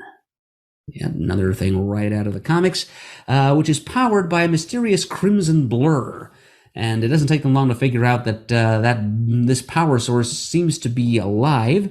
So a little bit of kajiggering vibrationally. I think Cisco helps out here. They're able to penetrate the shielding of the cannon and knock the scarlet blur out of there. And lo and behold, it's John Wesley's ship as the Flash of Earth 90 from the 1990 CBS TV series. And he has been the power supply. Just as the Flash he was held captive by the Anti-Monitor just as he was in the comics, and he's being used to power this thing. And we discover at this point, it's Pariah that tells them this, that it was this antimatter cannon that generated the original antimatter wave, and it was test fired on Earth 2. And so they gotta take a brief second to name check / mourn their favorite, their best friends on Earth 2, namely Harry Wells and Jesse. Yes, who I don't believe will ever be seen again. So they just take a moment to mention them, and then we're just kind of on to the next concern, because Barry of Earth 90 tells them, you got to put me back in this thing, because it's going to self-destruct, and things are going to be even worse if I don't stay in there and just keep on doing what I'm doing. So then we see another away team that's going out to collect our last Paragon, Ryan Choi, who, of course, was the all-new Atom of the comics of the mid-2000s. So it's Iris, it's Ralph the Elongated Man, and Ray Palmer, fittingly enough, because there was a connection between Palmer and Choi in the comics, and the two of them are contemporaries here. So they go to Ivy Town, to Ivy University, which Ray says is his old stomping grounds, which, as in the comics, so on the show. Mm-hmm. And they find Ryan there, and he's very excited to meet Ray because they share some research in common, miniaturization and all that stuff. And they have to break the news to him that 2 of the 3 of them are superheroes, and Ryan is needed to help a bunch of other superheroes save the universe. He's a little overwhelmed by all of this. He doesn't want to accept any of it at first, but when they throw in the added detail that, oh yeah, the universe is ending, somewhat understandably, rather than going with them, he buggers off home to go be with his wife and his baby daughter, whose name, incidentally, is Simone, as in Gail Simone, who co-created Ryan and Choi. But it's Iris, the only member of this party who is not a superhero herself. She appeals to his humanity, of which he is a paragon, of course, and manages to convince him, if you come help us, maybe if you go to be with your family, you'll all die together. But if you come with us, maybe there'll be another day for all of you to be together. And just uses some basic human common sense and talks him into going along. And so he says, well, I guess I got to go call my wife and tell her I'm going to be late for dinner. And so Paragon number 7 is now on board.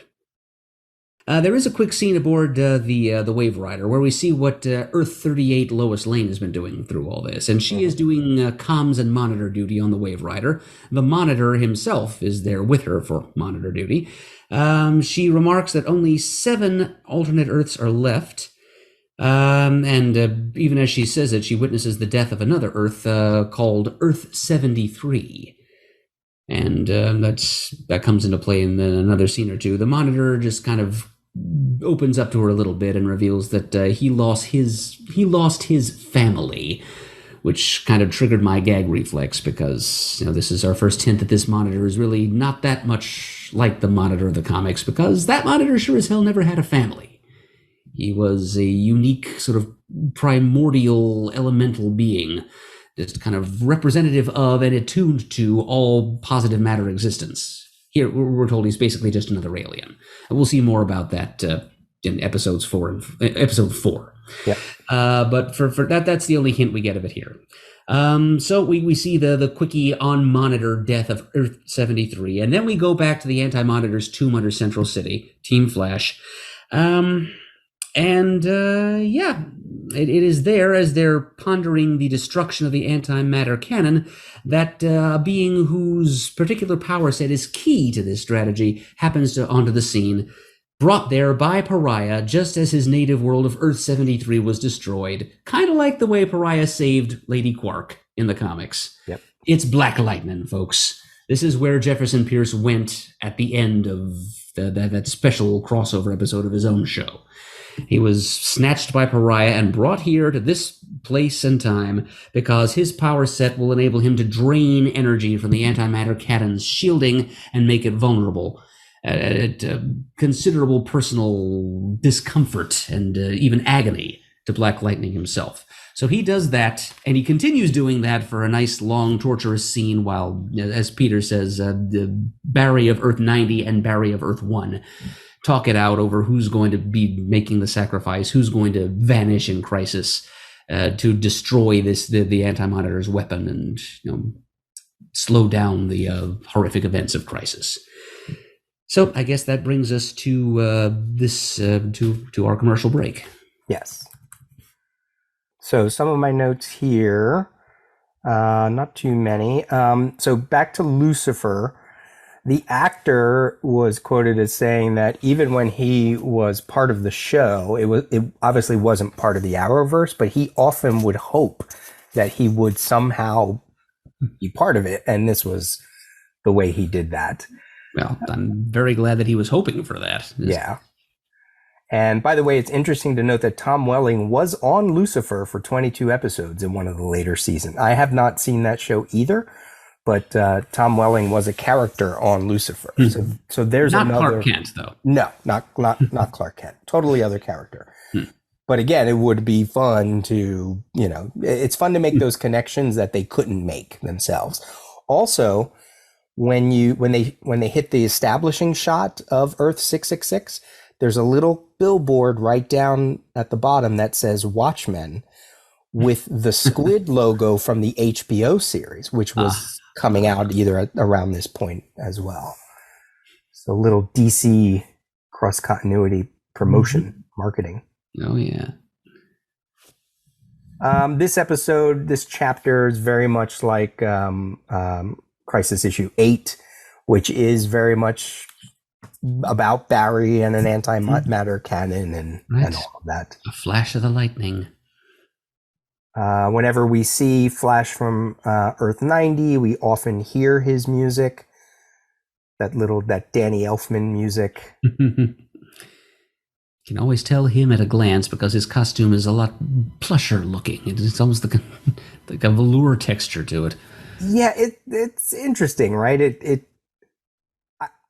I don't know if it is exactly the same costume as, did they pull it out from, I imagine they almost have to, right? Like, I don't think after 30 years it would have been in very wearable shape. So they probably did the best they could to recreate it. That's true. That's true. Because it just has that very interesting, like you said, it's amazing that that was one of the things about whenever I see these crossovers, is that when you see the costumes and you see what costumes they're using and how they hold up against each other, it's surprising how well it works, even though sometimes they do look low rent. But it's kind of okay. Like seeing Flash of Earth 90 against, the CW Flash, it's okay because it's a different world. I mean, it doesn't matter, Different world, evocative of a different time period. Yeah. They mentioned that they have to, if the cannon is stopped or it explodes, it will destroy all the Earths at once. And then I was like, well, then why doesn't the Anti-Monitor just allow that to happen? Isn't that what he wants? That's a very good question. It kind of doesn't make sense. I think it's Lois that asks the Brandon Routh Superman, why did you add black to your costume? He says, even in the darkest times, hope cuts through. Hope's the light that lifts us out of darkness. I love that little bit of dialogue. Yeah, it's nice. I'm not sure it really answers your question, but it's nice. So as you mentioned, we have Black Lightning showing up. He is the Lady Quark. It's so interesting because her husband is Lord Volt, right? So it's like, that's cool. That's cool. Mm-hmm. Very cool. I only made that connection watching it the second time. It didn't come up until then. You mentioned Earth 73 as his Earth, but his Earth is a weird designation. It's like Earth TU something. Where are you getting that? From like here it is, Earth TUD5. Is the home to Black Lightning from the DC Wiki. I know in the chapter it's sort of like it feels like it should be Earth 73 because technically, that's the one. It was the one that was just destroyed. But in the larger Arrowverse and the way that the creators designated it, it's Earth TUD5. I don't know what that means.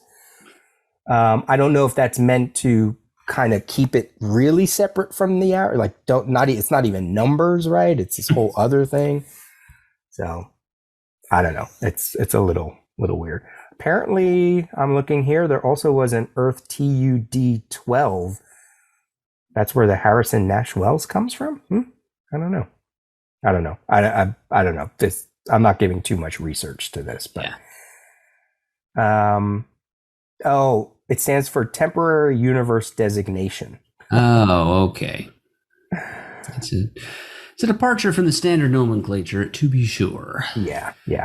That's again, that could just be for the wiki thing. So, okay, that's my notes up to that point.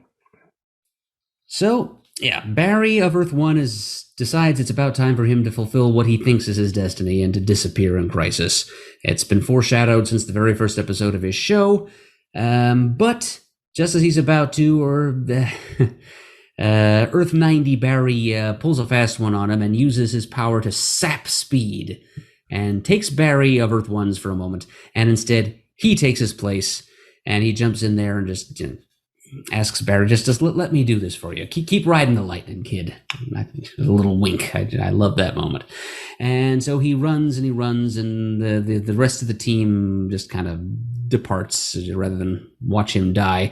And he flashes back in his memory to an actual scene from the 1990 TV show, and an interaction between him and his lady love, Tina McGee, because that was a character that was important to that era of comics, I guess. It's during like the Mike Baron era when Tina McGee was a character there. She was a lady scientist, and sure enough, Tina McGee was a lady scientist on the TV show as well. She was the Flash's, partner, just constantly studying him, surveilling him, helping him along, and there was romantic sparks between them as well. So it was a little scene between the two of them, which was nice. And then he just kind of screams and evaporates. We're at least spared the disintegration. We don't see a skull in a red cowl as we did it's less graphic than it was in the comic. Right.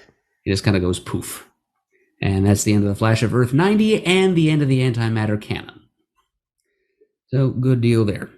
Then we revisit the team in Purgatory, where Constantine and Mia and Diggle are attacked by a semi-feral Ollie, who's Constantine knew in advance and warned the others that his memory would be fragmented, some of his mind would not be his to access, so they'd have to talk him down a little bit, and they do, and he recognizes them after a couple of seconds, and they embrace, and but just as they're about to take off, out of nowhere comes this bearded guy, and it turns out that this is Jim Corrigan, and he informs Ollie that he has another wrinkle in destiny in store for him. Corrigan introduces himself as a Spectre, and his eyes glow green even as he says it. And so, he, instead of going back with Constantine and the others, Ollie decides to stay and to study under this guy for a bit. So that's what happens, and Ollie does not rejoin his friends at that time, and in the way everyone hoped that he would. I'm not sure we ever see what happened to Ollie's revived body after that. That's a good question. I don't know if once he's done with his training, he re-enters it, but maybe that's something that happens off panel, and I don't remember what happens after the crisis. So, interesting. I'll put that in my notes. Maybe I'll find that out for next episode. Okay. So that's the end of that plot thread. So it's time for a big push to the end of this episode and this stage of the crisis proceedings, because it's kind of evenly divisible into two major parts, Act 1 and Act 2, subdivisible into like scenes 1, 2, and 3, if you will. Mm-hmm. So only by this point, all the parallel Earths except Earth 1 are gone. Okay, Earth 1 is the last one that remains. The heroes regroup on the Wave Rider. Lila returns to them and doesn't immediately, tip her hand that it's the Anti-Monitor pulling her strings now. But Barry and a couple of other paranoids present are able to deduce pretty quickly that she's not quite right, and like something she says to them tips them off. So she had been embracing Diggle at that point, her husband, but at that point she just kind of judo throws him aside and then tells everyone present in the Anti-Monitor's voice, "It is time to end the age of heroes and everything you hold close." I'm pretty sure that's a commercial. And then we return. There's not enough to talk about there, so we're just going to keep going. Yeah. So then he, Anti-Monitor through Lila, then causes everybody on the Wave Rider except the Monitor and Pariah to collapse to the floor. So it's just Monitor, Anti-Monitor, and Tragic Witness for what's going to ensue. So then Lila and the Monitor have a brief energy duel with each other that can't help but remind me of like Obi-Wan versus Darth Vader on the Death Star. It's just not very heavily choreographed, but the post-production visual effects, the energy effects and whatnot. It looks pretty cool. Yeah. Yes, especially like the inhuman look on Lila's face with the glowing eyes and everything as they just blast each other over and over again. So Monitor that manages to speak aside to Pariah that he holds the fate of all that still exists in his hands. And then he tells Mobius, addressing him by that name, Mobius and Marnovu, that the Anti-Monitor says something. It was foolish of you to do something or other, and it was foolish to allow your creation in the first place. Yes, but the Anti-Monitor said something else, that it was foolish of you to do such and such, which sets up the Monitor's reply that it was foolish of him to create the Anti-Monitor in the first place, and then he dies. And unfortunately, unlike in the comics, his death doesn't seem to serve any further heroic. It's not like a Christ-like sacrifice. His energy isn't released to do anything special the way it was in the comic. He just dies. That's the end of that. Then the antimatter wave claims Earth 1, the last of the Earths, but before it can destroy the Wave Rider and everyone left on board, including the possessed Lila, Pariah takes his hand, and he fulfills the role that the Monitor just got done telling him he's going to play. He uses his teleportational ability to grab all the Paragons and send them away to Vanishing Point. Another classic DC concept, a place outside of time and space where, quote, the Anti-Monitor can't touch them. And so the heroes are there, the 7 of them, and they've barely gotten their bearings when the Superman of Earth 96, Brandon Routh's Superman, says he doesn't feel so good. He starts to convulse in agony, like the tendrils of red energy start to appear all over his body. He collapses to the ground. The red energy completely consumes him, and his place is taken by Earth 38 Lex Luthor. Pulls into a switcheroo. He uses a Book of Destiny cheat code to take the place of one of the Paragons he likes the least. And so now he's cheat coded his way out of the death of the multiverse, and now down a Paragon and with an enemy in their midst, the heroes are in Vanishing Point, stranded there outside of all existence, and they have a whole month to plot their next move, because this is the end of that phase of crisis, the end of all that is. And these 6 heroes and 1 Lex have, or maybe 5 heroes, 1 Lex, and 1 Ryan Choi would be more accurate. They have a month's hiatus over the Christmas break to think about what they're going to do to undo all the damage. They got their work cut out for them, folks. Yes. By the way, what the Anti-Monitor says is, it was foolish of you to try and to stop me. Okay. That explains why I don't remember a line that generic. Okay, well, let me go through. While Black Lightning is zapping or absorbing the cannon, his quote that he says is something that he says to his students a lot in the show. Mm-hmm. I don't exactly remember what it is, but it's a mantra where he says something like, what do we do? Right. It's like a Socratic thing. It's like a catechism. Yeah. I wrote here, it's crazy that even though she's mentioned, Felicity isn't part of this event at all. In fact, she's not even really part of the Arrow TV show. Yeah, I know. I had that in my notes too. They mentioned Felicity multiple times, but they never actually show her. No. I don't remember in the final 2 episodes if she, I don't know if it was an actress thing or is it just a story thing, but I don't remember. It feels like an actress thing to me, but I can't confirm that. Flash says his goodbyes to Cisco and Caitlin, which I love because they really were there from the beginning in terms of, first of all 3 of them showed up on Arrow before Flash, and they were part of his team even before Iris. So I do love that. Flash must die in the crisis. He never said which one. That's what the Flash Barry of Earth 90 said. Yeah. I do love that he, it's not unheard of for a Flash to be able to absorb speed. That's name a villain, name a Flash villain, name a Barry could share speed, at some point, or Wally could. Yeah, Wally could first. But I also just love that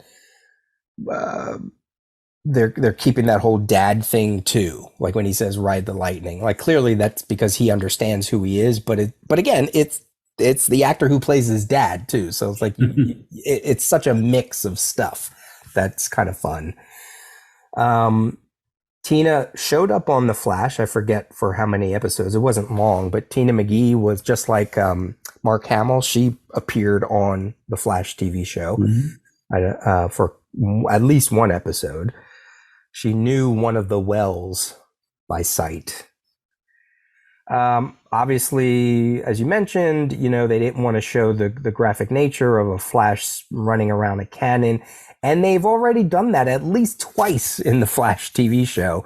One of his remnants did it in season 2, where Barry created like a time remnant of himself to spin around the Zoom device, and that remnant evaporated just like Crisis 8. And in Elseworlds, he almost did that run. You could see parts of him and Kara were just coming off of them burning during the Elseworlds event. So it's kind of nice that they didn't repeat it again. I legit got emotional. This was like the big emotional thing for me. When Flash 90 died, for some reason, I was like, wow, that actually touched me, Because it's interesting, like, we haven't gotten to those issues yet, but like the Kara thing, Kara dying in Crisis is emotional for me, even to the point where I reread that page again for something that I'm going to talk about in a second.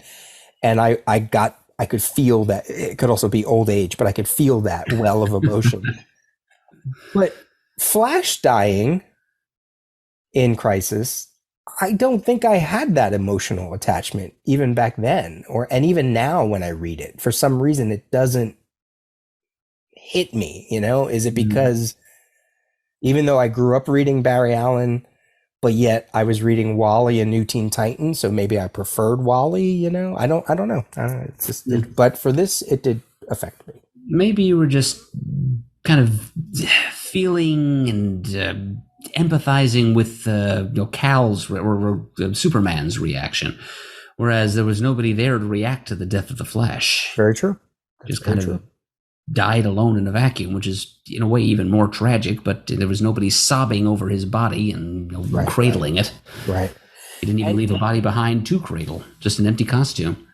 And you have to also think about how Flash dying in Crisis was not, was heavily, people sort of knew it was going to happen. Even outside of what was written in the comics, I think fandom knew that was going to happen. The big one that we didn't know until it was spoiled by that retail poster was Supergirl. That was the one that probably was, maybe some people might have thought she might have died or was going to die, but we kind of knew Flash was heading in that direction because of, his series was canceled, So anyway, the Jim Corrigan thing, so out of left field. That is so out of left field. He just randomly shows up. He just walks out of the woods and, hey, I'm Jim Corrigan. I mean, why didn't they use the actor that they had on Constantine? Like, it at least would have had a little more continuity. And they did reference him as the Spectre in that series. So I don't know. You could easily, obviously they can explain it away.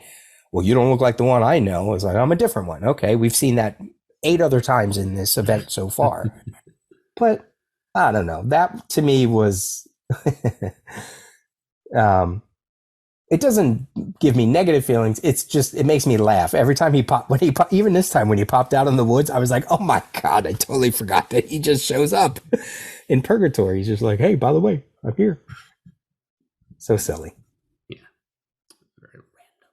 Mia almost says she does. She says, I love, but then she doesn't quite get out you before she's sent away and Ollie is sent away.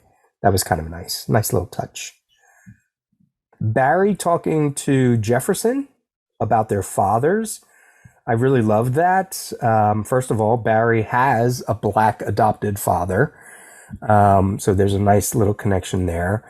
And he's doing for Black Lightning very much what Ollie did for Barry many, many, many times. You know, it's almost like there's other examples later where Flash becomes like the new Ollie in many ways. Right. He becomes like figuratively speaking, the big brother to the new member of the club, you know. Supergirl tells Kate to keep the kryptonite, very much like the Signet ring in the DC Comics during, what was that, Dark Knight over Metropolis, I think. It's like a 3-issue story where Superman gives Batman the Signet ring, the kryptonite ring. And he says, you know, it was, in many ways, it was kind of like, I think, the post-crisis DC universe kind of saying, okay, these two characters could be friends. Like, there have been adversaries for so long. Maybe we need to, like, stop that. Black Lightning has heard of Superman on his Earth, maybe in the comics or whatever. Because he walks in and he's like, oh my God, you guys are real. You know, he was like, there's a Superman. Oh, I thought he was just pointing at the two of them, pointing from Brandon Routh Superman to Brandon Routh Atom. Another reference to the fact that they're the same guy. Maybe, yeah. I'd have to see that again. Yeah. What I do love is when someone, I guess it's Diggle, he's when they're talking about one of the missions, he's like, but what, by whatever means necessary. And Jefferson gives him a nod, and Diggle nods back. It's like, you know, again, the probably only 2 black men on that ship. If you're not counting the Monitor, but he's... Well, right. He's like a black alien, anyway. Yeah. Definitely acknowledging, because it was a thing. I can remember other podcasts talking about like the one that Julian and Daryl's on, Culture Trapping. You know, they were talking about when Black Lightning first started, you know, if they were to bring Black Lightning into the CW universe, will it lose its particular flavor? You know, like it has its, you know, because it's written by black creators, it's produced by black creators. And they often would mention how Barry, growing up with Joe West, would be immersed in black culture in many ways, like with food and with music and all that other stuff. So if anybody would connect to Black Lightning, it probably would be this version of Flash. Yeah, makes perfect sense. And what would this Black Lightning, like what would Jefferson Pierce be like if he could meet someone like Diggle or like Joe West? You know, like suddenly it opens up like a whole other, just other storylines and little character pieces, you know? So that little moment of acknowledgement I really liked between those two characters, because it shows that they think, you know, certainly Diggle was someone who's like, you know, he's not afraid to kill, to hurt, to do whatever's necessary, you know.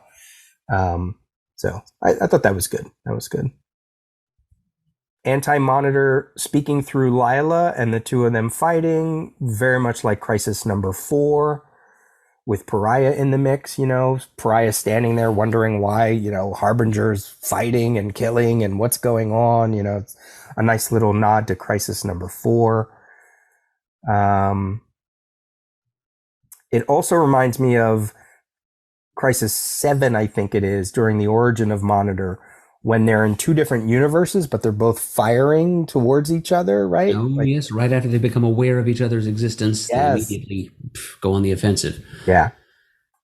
So if they were looking at the, which I'm sure they had, well, I know they did. I know they looked at the comics, you know, maybe that was something that they were like, oh, that's a cool image. Let's make sure we try to do that.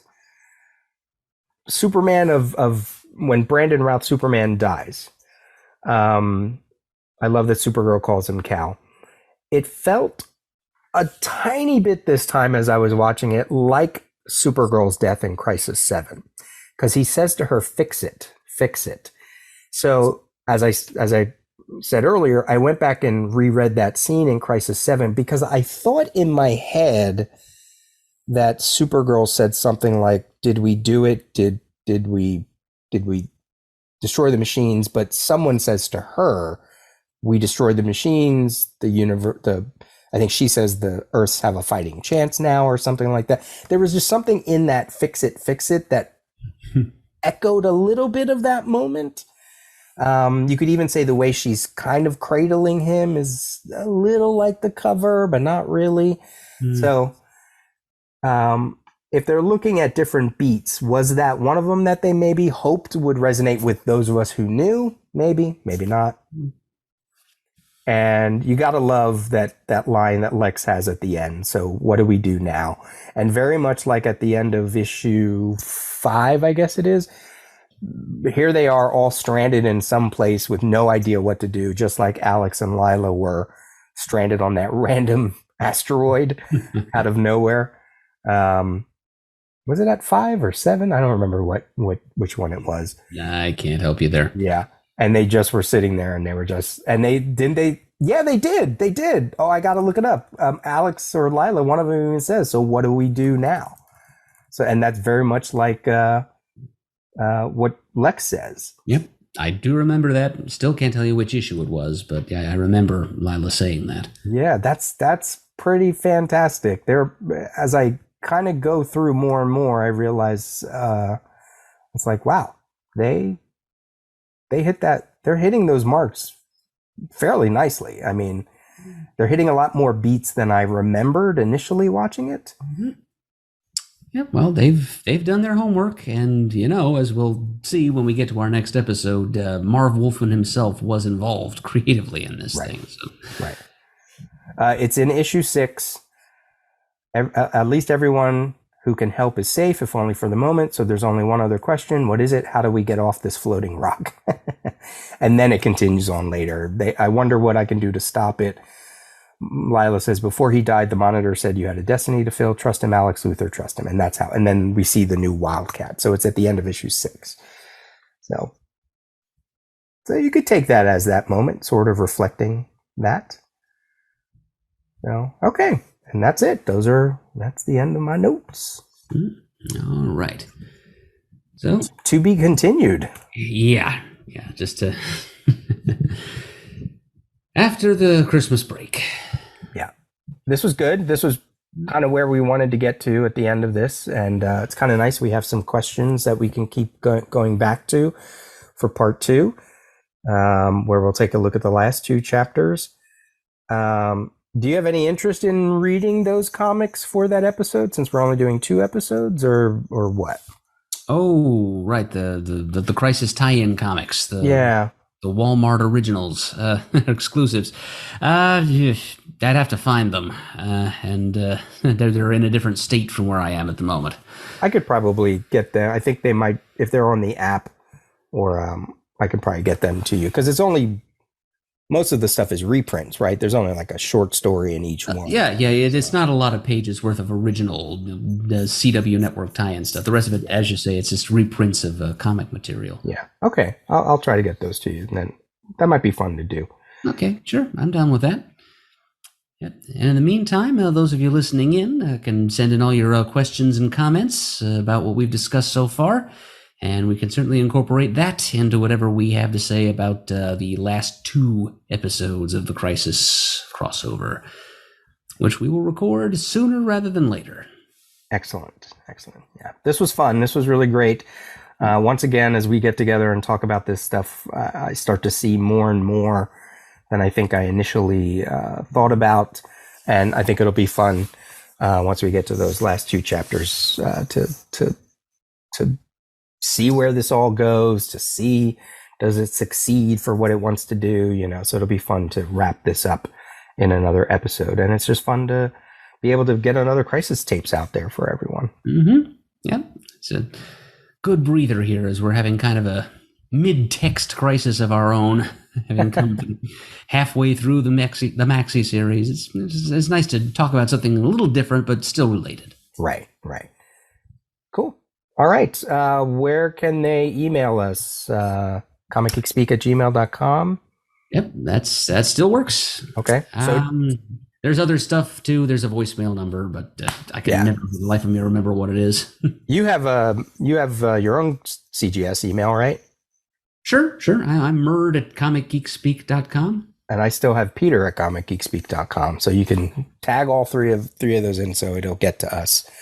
And I'm sure people will be happy to hear this episode and maybe they'll rewatch it again, and maybe some people will watch it for the first time. That could be fun. Mm-hmm. And we would love to hear your thoughts. Yeah. Is all this stuff still on Netflix? Is that where you were able to see it? Yes. Every show's on Netflix. Batwoman, the Batwoman chapter, you have to go to HBO Max to see. Okay. Yeah. And even if you didn't have a working VCR back in 2019, it's not too late. I wonder if they packaged this in like a DVD format. I'd have to imagine they did on some place, Would have been cool. Yeah. Maybe they could have put those 2 Crisis Aftermath specials hosted by Kevin Smith in there with it. All right. Well, we will be back when we return.